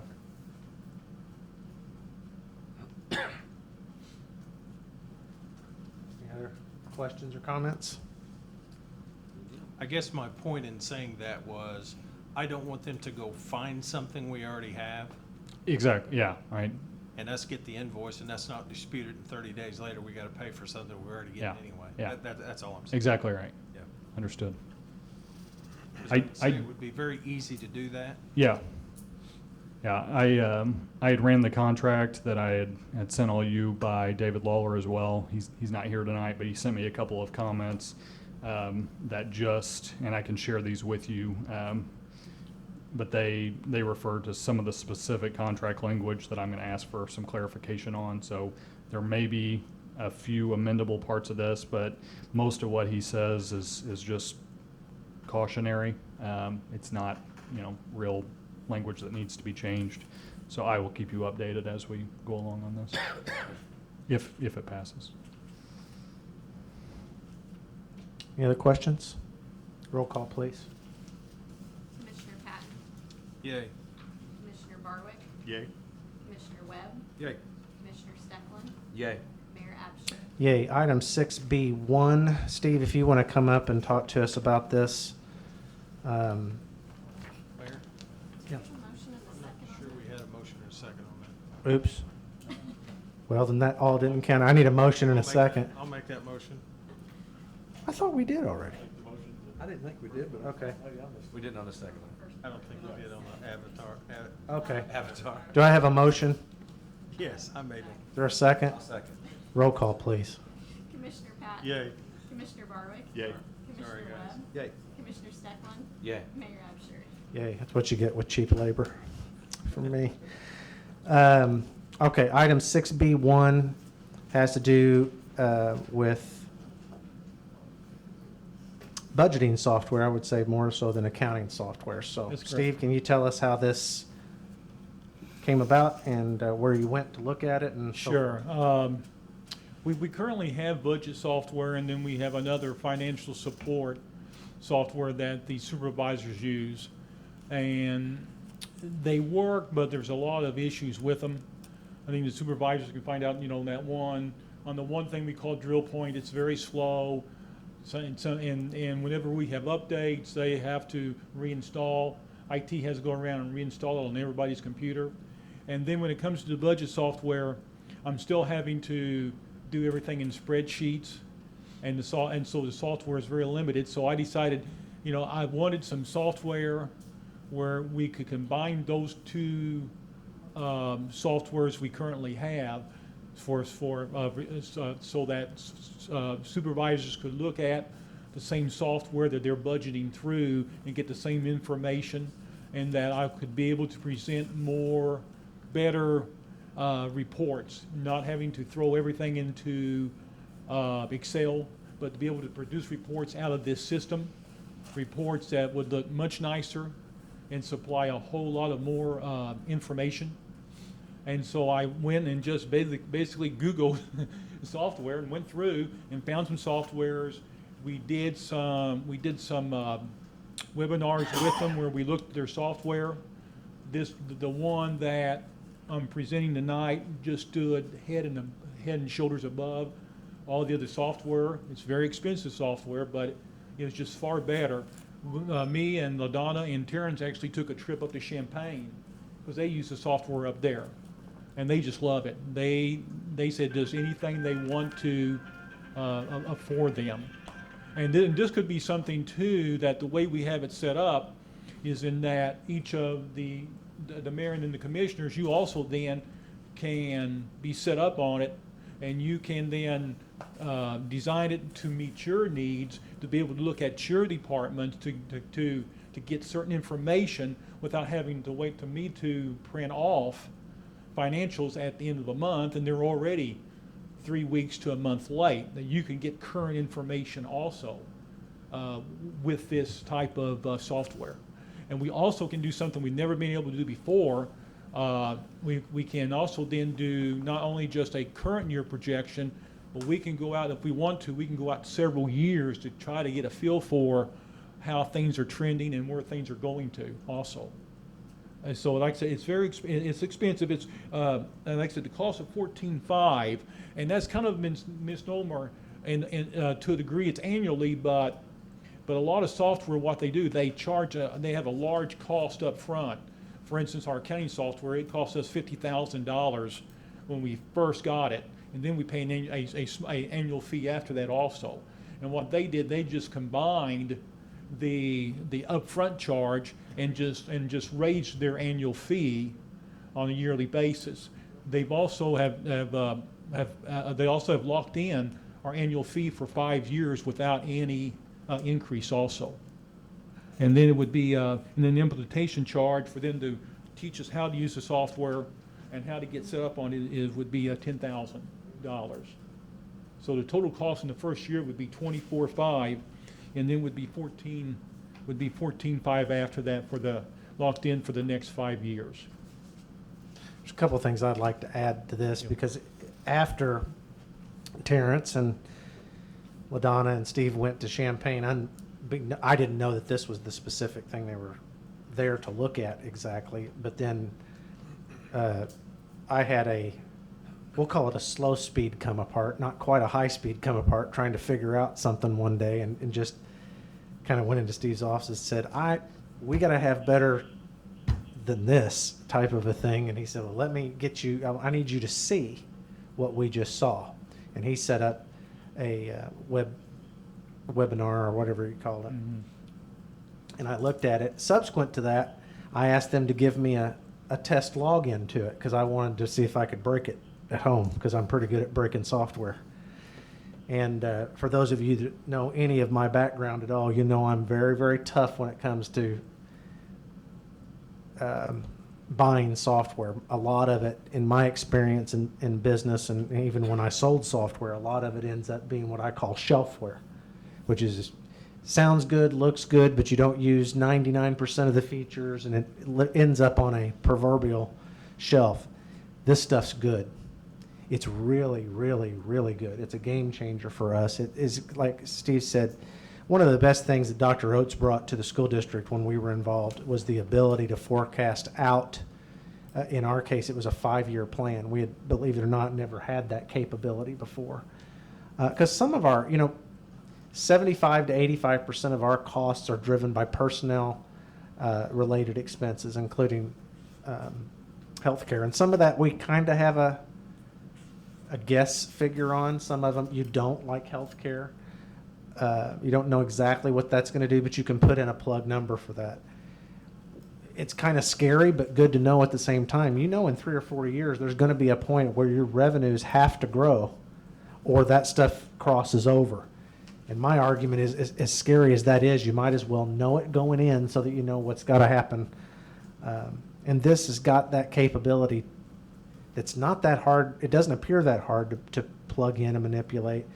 More so, what's more exciting to me than anything else, once we do get our heads and fingers and get this all set up right, it has a module that we negotiated, I think, as part of this fee. It was another $5,500, if I recall right, called Open Book.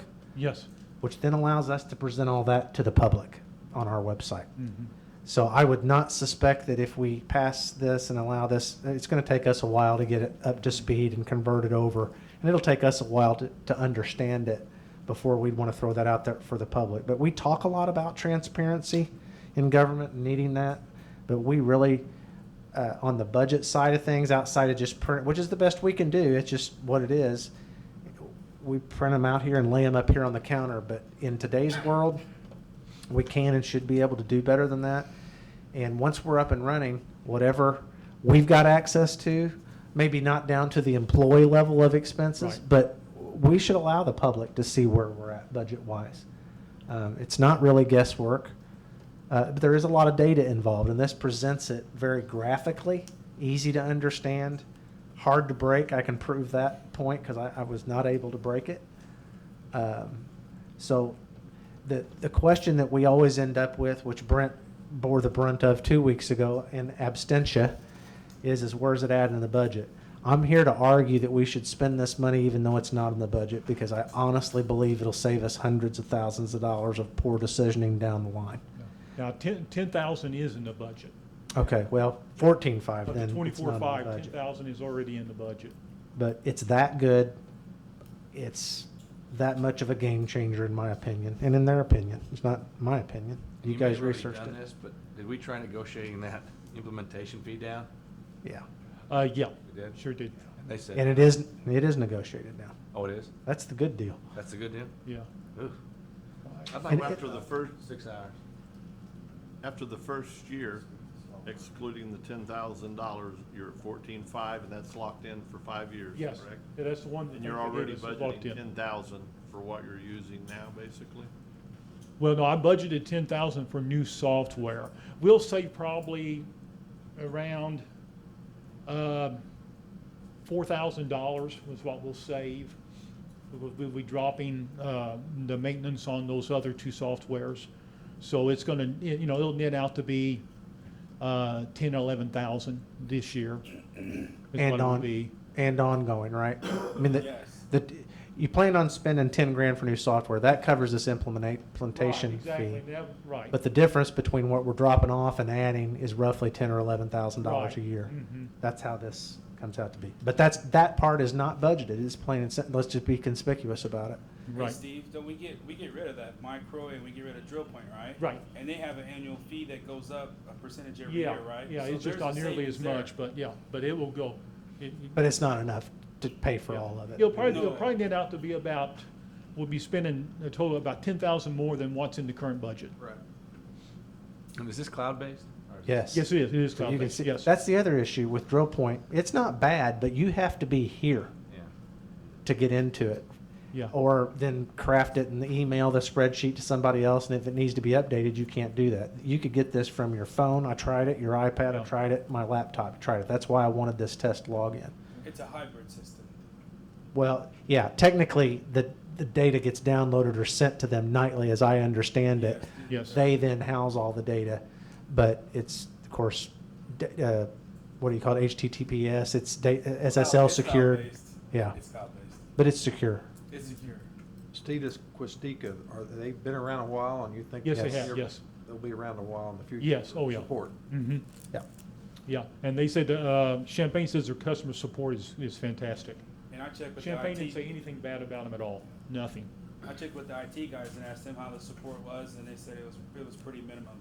Their staff is all on it. As long as they're putting the stuff in, it was pretty minimal on the IT side. It was pretty neat. And I know Britt has problems with his drill point down there. The way we've got it set up now through VPN tunnels and connectivity. When our supervisors are trying to deal with drill point and see where they're at with their current budgets, we have a lot of times where it's dropped off and we've got to go and reconnect.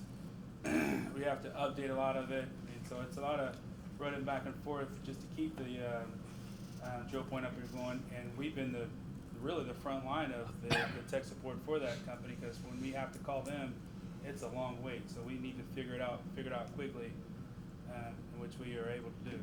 Yeah. Well, and one thing, like drill point, this is probably getting into the weeds a little bit, but this was kind of where my frustration came from, which I was going into Steve that day, is that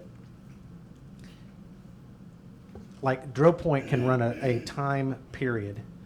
In this case, I was trying to run it through, I guess July 31st is what I was looking at, which sounds real simple. Okay, we're a quarter of a way through our fiscal year, 3 months worth. The problem is that drill point makes no adjustments whatsoever for where you're at on payroll and benefits, because we pay 26 times a year, not twice a month. So this software, no, as I understand it, you set it up so that it adjusts for those things. And that one report, the fact is we were a third of the way through the budget year, but I don't know what it turned out to be, 35% of the way, because we'd made 7 payrolls, not 6. We were 36 or 7% of the way through on personnel and all this stuff. Well, it's a completely and a fundamentally different picture of your budget if you just can't look at it that way, and this isn't capable. So I'd spent about 3 hours creating a formula that adjusted for all that stuff, hit the refresh button, and then it all disappeared. And so it was very frustrating. It's very time consuming. It takes forever to run the report to begin with, which is, there's a lot of data involved. And I can imagine somebody at the, divisional level or, street, sewer, whatever, after about waiting however long for that and then figuring out it's not really that relevant anyway, you just quit running it. You just don't do that anymore. That's right. It effectively becomes a waste of time, even though it's not a waste of time. It's just not as usable as it ought to be. It's a spreadsheet. It's not software, in my opinion. This stuff is software. And my definition of software is it takes data, crunches it, and helps humans make better decisions with it. And that's what this is. It's a fundamentally different product. Is that worth 10 grand in a budget of $40+ million? Yes, it is. if we can make better decisions with it. So that's my pitch. And I own no part of Questica, so I'm not saying that for any other reason. Right. But And- man, it's good stuff. In addition to that too, we will also get, which we currently may not use, but down the road I can see us using it. Besides the operating and salary, we also will get the capital module. If we decide Right. to be able to budget our capital projects differently, that will allow us to do that and get more detail out then within the budget itself. And the public-facing part of this, go to Riverside, California, or Champaign. I think they both have that open book stuff on their website. It's very impressive, and I wish we could have gotten here and had a full-blown presentation, but it was an hour and a half worth, and I didn't want to try to bog down the council meeting with that. So I guess I'm asking you guys to take our word for it. I'd make a motion to approve the Questica accounting and budgeting software at a cost of $14,500 annually, plus an implementation cost of $10,000. I'll second that. Any other questions of Steve or Terrence or anybody else? Roll call, please. Commissioner Patton? Yay. Commissioner Barwick? Yay. Commissioner Webb? Yay. Commissioner Steckland? Yay. Mayor Absher? Yay. Item 6C1. Doug, this is all you. I don't know what this is. I don't know much about it. Okay, What's a conflict monitor? it's what controls our timings and our lights and on our traffic signals. It's a conflict monitor. It's in every box that we have on our traffic signals. Okay. If you have a power outage, lightning strike, anything like that, it's supposed to store your programs. We have several Eagle brand traffic control monitors that were replaced. The update was the M50. Now we're up to the M60, and we still have some Eagle brand in there that are not, they're obsolete, they're not programmable. So we had a lightning strike on Russell and 13 here a week or so ago, knocked out a monitor. We just happened to have one, a spare that was repaired, an M50 that we could put in there, but M50s are no longer available either. So we've got kind of an emergency situation to have, while we've got the software to update these monitors and get them in there to where we're up to date and we don't have a traffic signal down. We need to do it if we can. So IDOT pays for half of it. Yeah. And the other half we're able to take out of our motor fuel tax? Our gas tax. Gas tax Take fund, out I'm sorry. Gas tax, yes. Okay. Yeah, we got a pretty large. Is this something we anticipated even doing? No? This is the first year we've programmed our own. IDOT partnered with us. We bought the software last year to program our own because IDOT had to come around and program all of our traffic signals. So how's this affect your budget for what we've got for the year? I've got some money in there for traffic signal repair, but there's probably going to be 25,000 come out of gas tax till we get our money reimbursed at the end of the year. So Into the fiscal year or into the calendar year? January. Well, in that, in our fiscal budget, it all flows So through then. theirs goes, we turn it in January. So. Will we get refunded by the end of April, which is our fiscal year? Yes. Okay, so from a budget standpoint, we're still only paying half of it, and you're saying you had some money in there budgeted for this, but not all, about 25 grand's out of budget? I had 12,000 in the budget for repairs over the year. Okay. So what happens if we don't do these things? Well, if a traffic signal goes down or gets hit by lightning and we don't have it, it'll set on red flash till we can order a monitor and try to get it programmed. And right now they're up and running to where you can download the program that's in there. If it gets hit by lightning or have a power outage and it doesn't reboot, then you don't have that program at all to store. So. And then don't you gotta have IDOT to come down and reprogram it? Yeah, well, we're reprogramming them now, but you got to have the program in there to do it. So. Right, and before we didn't, and we had to wait for No. IDOT. Correct. Yes. We've obviously got more than 11 traffic signals, We right? have 29. Yes. So why these 11? I mean, is there? They're the Eagle. These are the ones that are. These are the real oldest? ones, yes. These are the only, okay. Some of them have the M50, and we've got like 5 that have the M60, the latest version that's available now. So after these, will we have more that are obsolete that we need to budget for? The M50 and the M60, the M50 is still repairable. You replace it with the M60, so it's easier to download the program, the M50. It's not like the Eagle brand. Where What I'm asking, will we, for next budget year, will we need to set aside some money to replace a certain, similar to this? Just the M50s, we'll just keep them updated. I don't, the Eagle brand are the ones that are not programmable anymore if you lose your program. The M50s are, which has been replaced with the M60, so. Which we can program.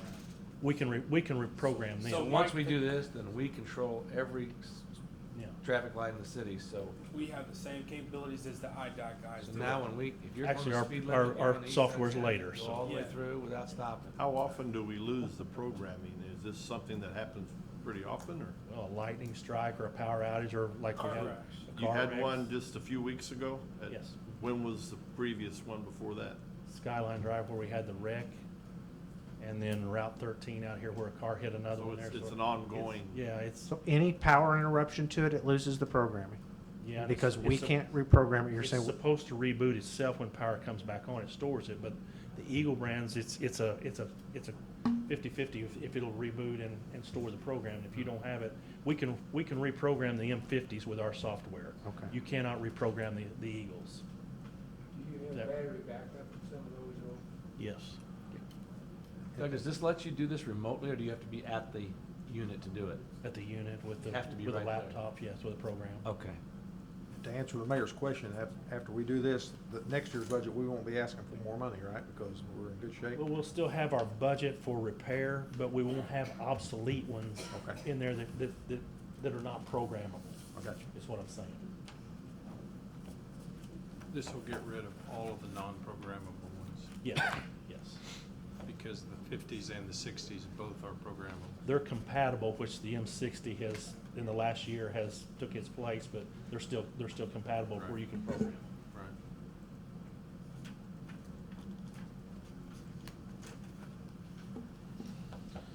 So what is the turnaround time if we have to call IDOT?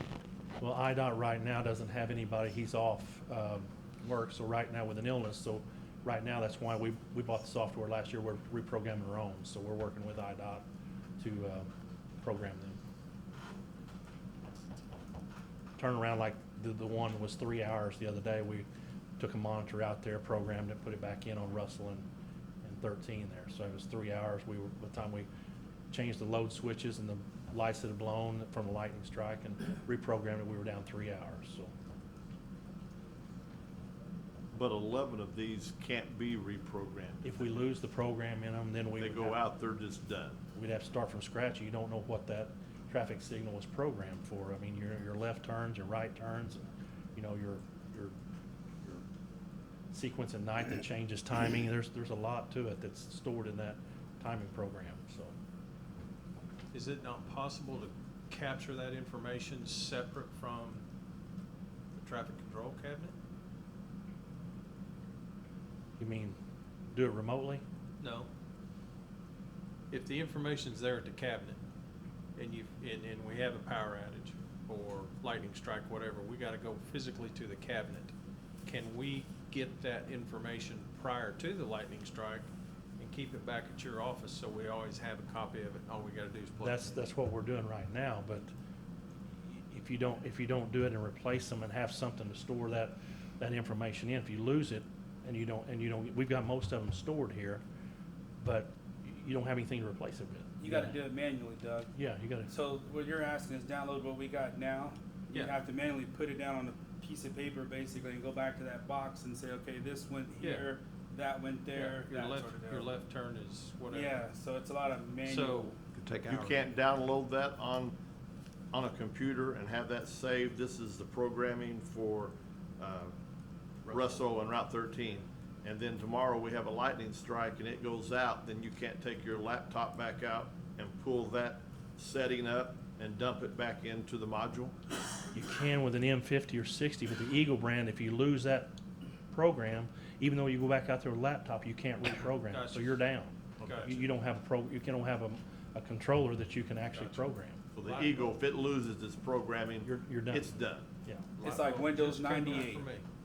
Those are like Windows 98 or XPs. Gotcha. It's over. Gotcha. Took me a while to get there, but I'm with you. Well, I was thinking like you were. Okay. Save that, put it back. Well, doesn't seem like there's Sell those much of old a ones to a smaller choice. city. Yeah.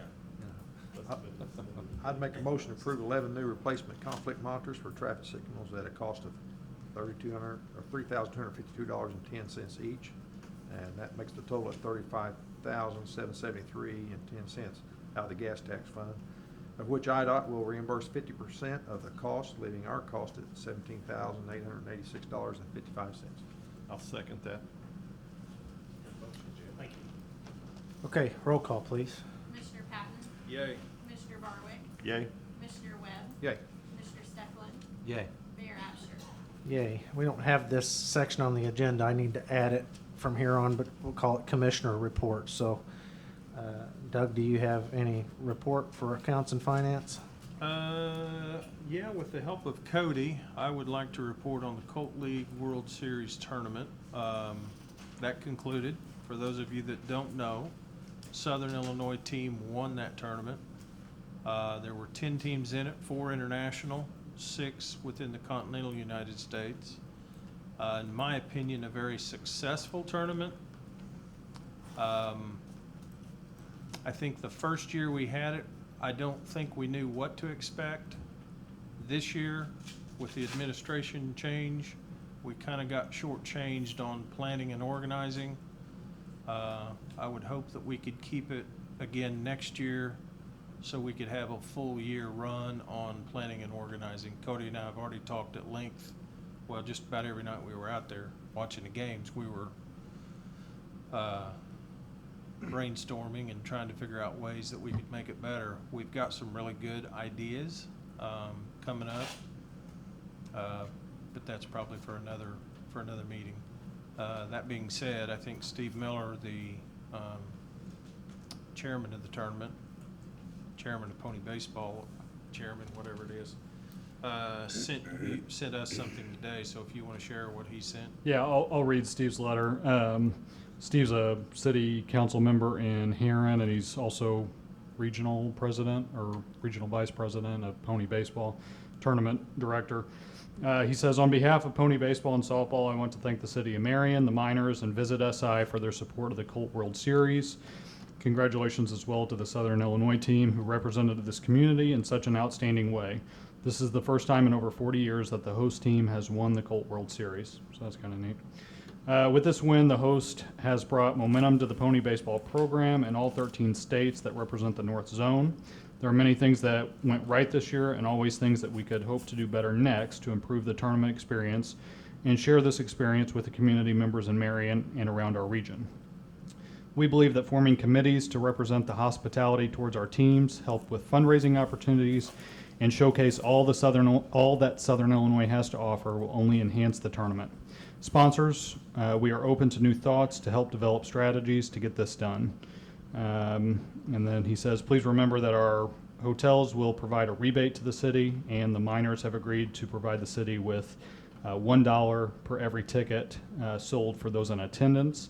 It is these partnerships that can provide financial security for this tournament. There was just one thing I saw on social media, and some of you might as well. The Japanese team, for example, stayed after games that they didn't play in to clean the stands and those sorts of things. So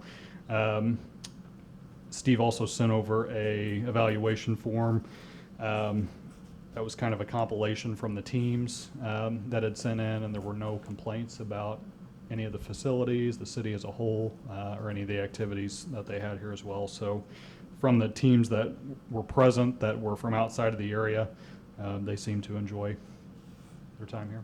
Are we locked in with them for another year or 2 years? Or? So there was you guys could answer this. I believe back either last fall after last year's tournament or this spring at some point, there was a 2-year extension signed on that. And there is an out clause that we have to let them know within 30 days of the conclusion of this tournament, which. How many days? 30. 30. That clock started last Wednesday, or I guess, last Thursday. We have to notify them 30 days if we don't intend to continue.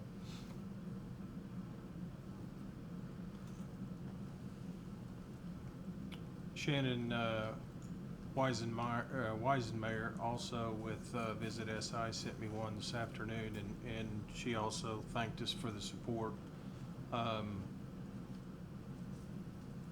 she wants to meet with us later, go over some marketing campaigns for next year. We'll look at the stats, we'll look at the bottom line. I think they were very pleased as well. I thought they did a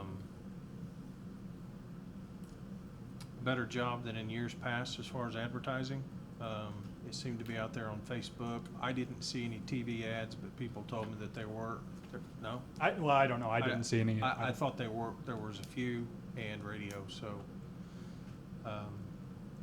Doug, was ticket sales more this year or less or about the same? Or? Attendance-wise, I think they were within 10 people according to the numbers, right? Yeah. Preliminary numbers indicate that they were within 10. Yeah. I didn't attend as many of the games last year, and there seemed to be a few more people out there than some of the numbers indicate. I'll put it that way. We need to look into that a little bit, but yeah, they're in We don't get attendance the on. ticket sales anyway, do we? Huh? We're not reaping benefit from the ticket sales anyway. Well, they're just people coming into town. So We get $1 per ticket. We get $1 for each ticket Yeah. sold. Well, I don't mean to disparage this in any way, and certainly not the week that they won, but we have to come up with a plan to make this sustainable because it's costing the city a small fortune I agree. to have this tournament here at this I agree. point. I agree. And, you know, I don't know about this 30-day ticking thing. I don't know if we can come up with that in time or not. That obviously was signed, committed us. The original contract was for last year and this year, and then, like I said, it was sometime between September of last year and I think March of this year that 2-year extension was agreed upon. Okay, anything else, Commissioner? Mr. Barwick? Got a couple of reports, one from the fire department for the month of July. They had 9 fires, 2 explosions, 4 rescue and EMS, 10 hazardous conditions with no fire, 5 service calls, 8 good intent calls, and 14 activated alarms. Occupancy permit inspections were 11. Annual safety inspections, they did 60. Total inspections were 71. And then real quick, the Marion Police Department, for the month of July, we had 28 city ordinance violations, 38 warrant arrests, 430 incidents reported, 125 traffic accidents, and 3 DUIs. There were 4,701 dispatched calls in July, 2,928 911 calls in Marion, and 470 ambulance calls.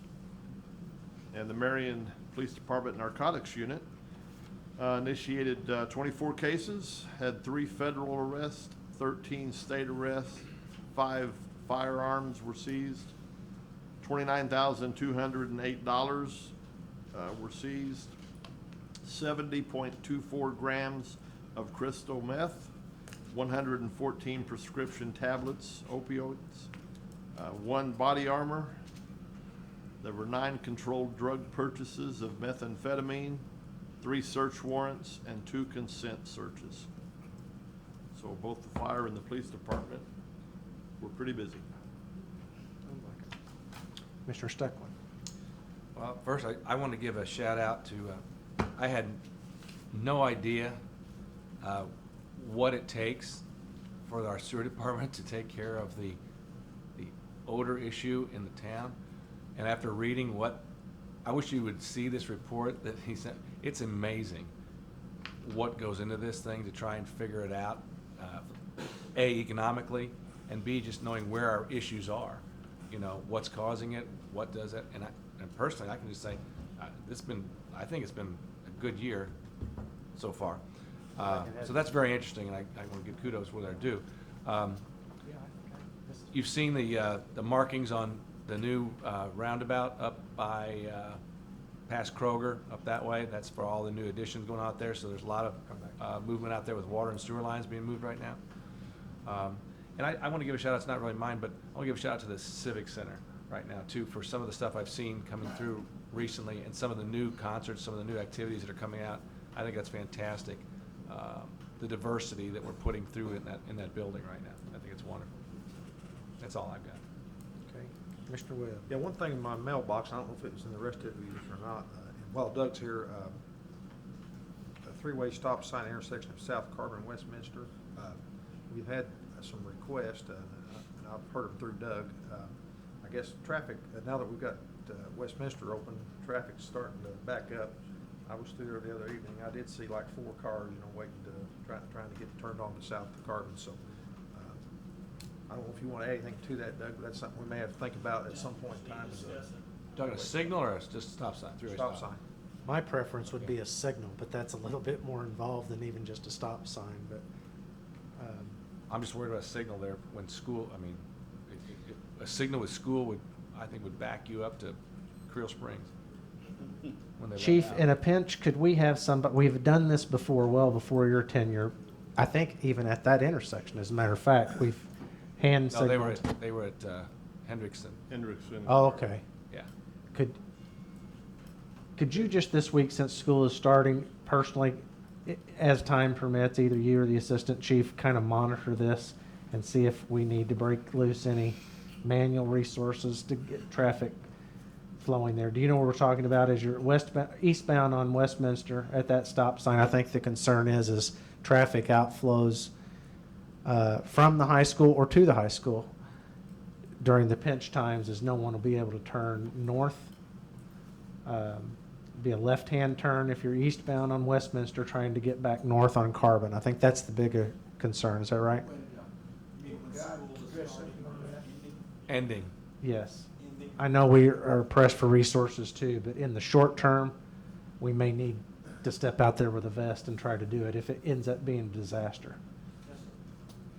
Address something on that? Sure. In the design of Westminster, which is under the state planning stages right now, and it's under the planning stages, one of the things that we're going to have is the intersection of Carbon and Westminster. Westminster is going to have some left turn lanes, because if somebody wants to make a left and you got traffic backed up behind them, it's going to take some time. Now, to help address this problem, this is what I was maybe address this to the chief.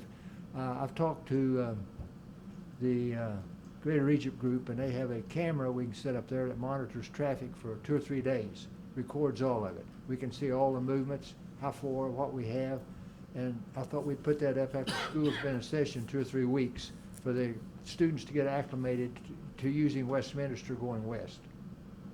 And I think we could monitor that for 2 or 3 days, 24/7, and get an idea of what kind of traffic flow back up and get a handle on it a little bit. We're definitely going to have left turn lanes. Same way on Carbon Street, northbound. If somebody wants to turn left and go down Westminster, we need that right and through to get on through, so one left turn guy doesn't hold everybody up. So you're going to have to get left turn lanes both on Westminster and on Carbon. So will the new plans probably show a three-way stop there, you think, or? Well, now this is after we monitor that. I know John's, or I believe it's John's concern about putting a signal light there.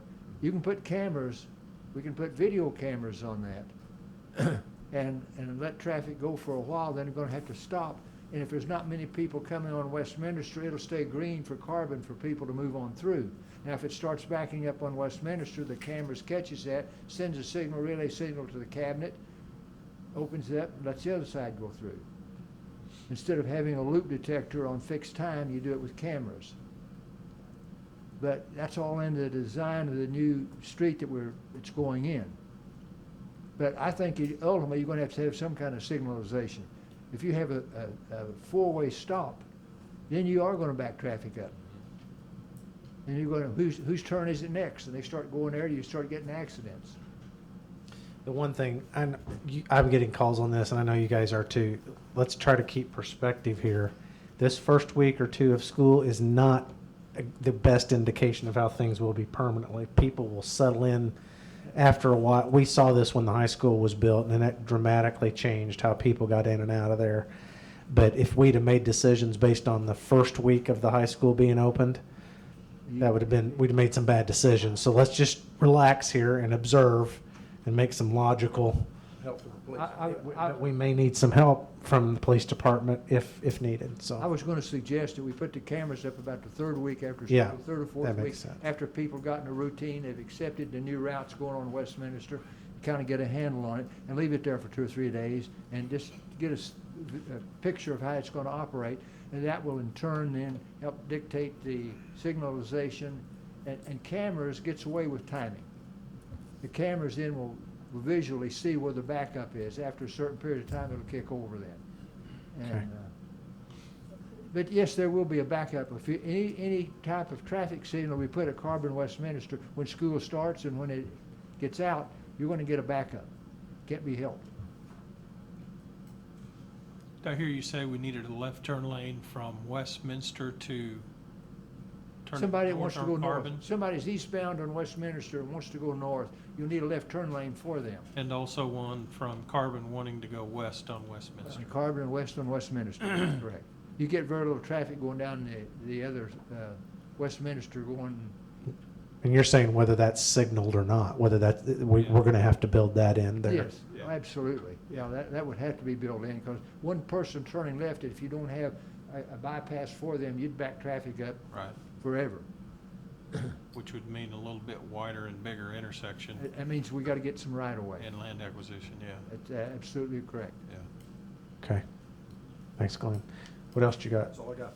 Okay, I forgot to have Commissioner Barwick read this letter that we got, so he'll explain. Back in June, we were contacted by the West Frankfort Police Department. Apparently their pump truck had went down. They sent it in for repairs, and it ended up needing a total repair work on the pump. So they were in a crunch. They had no pumper truck. So luckily, we had one that we could loan them.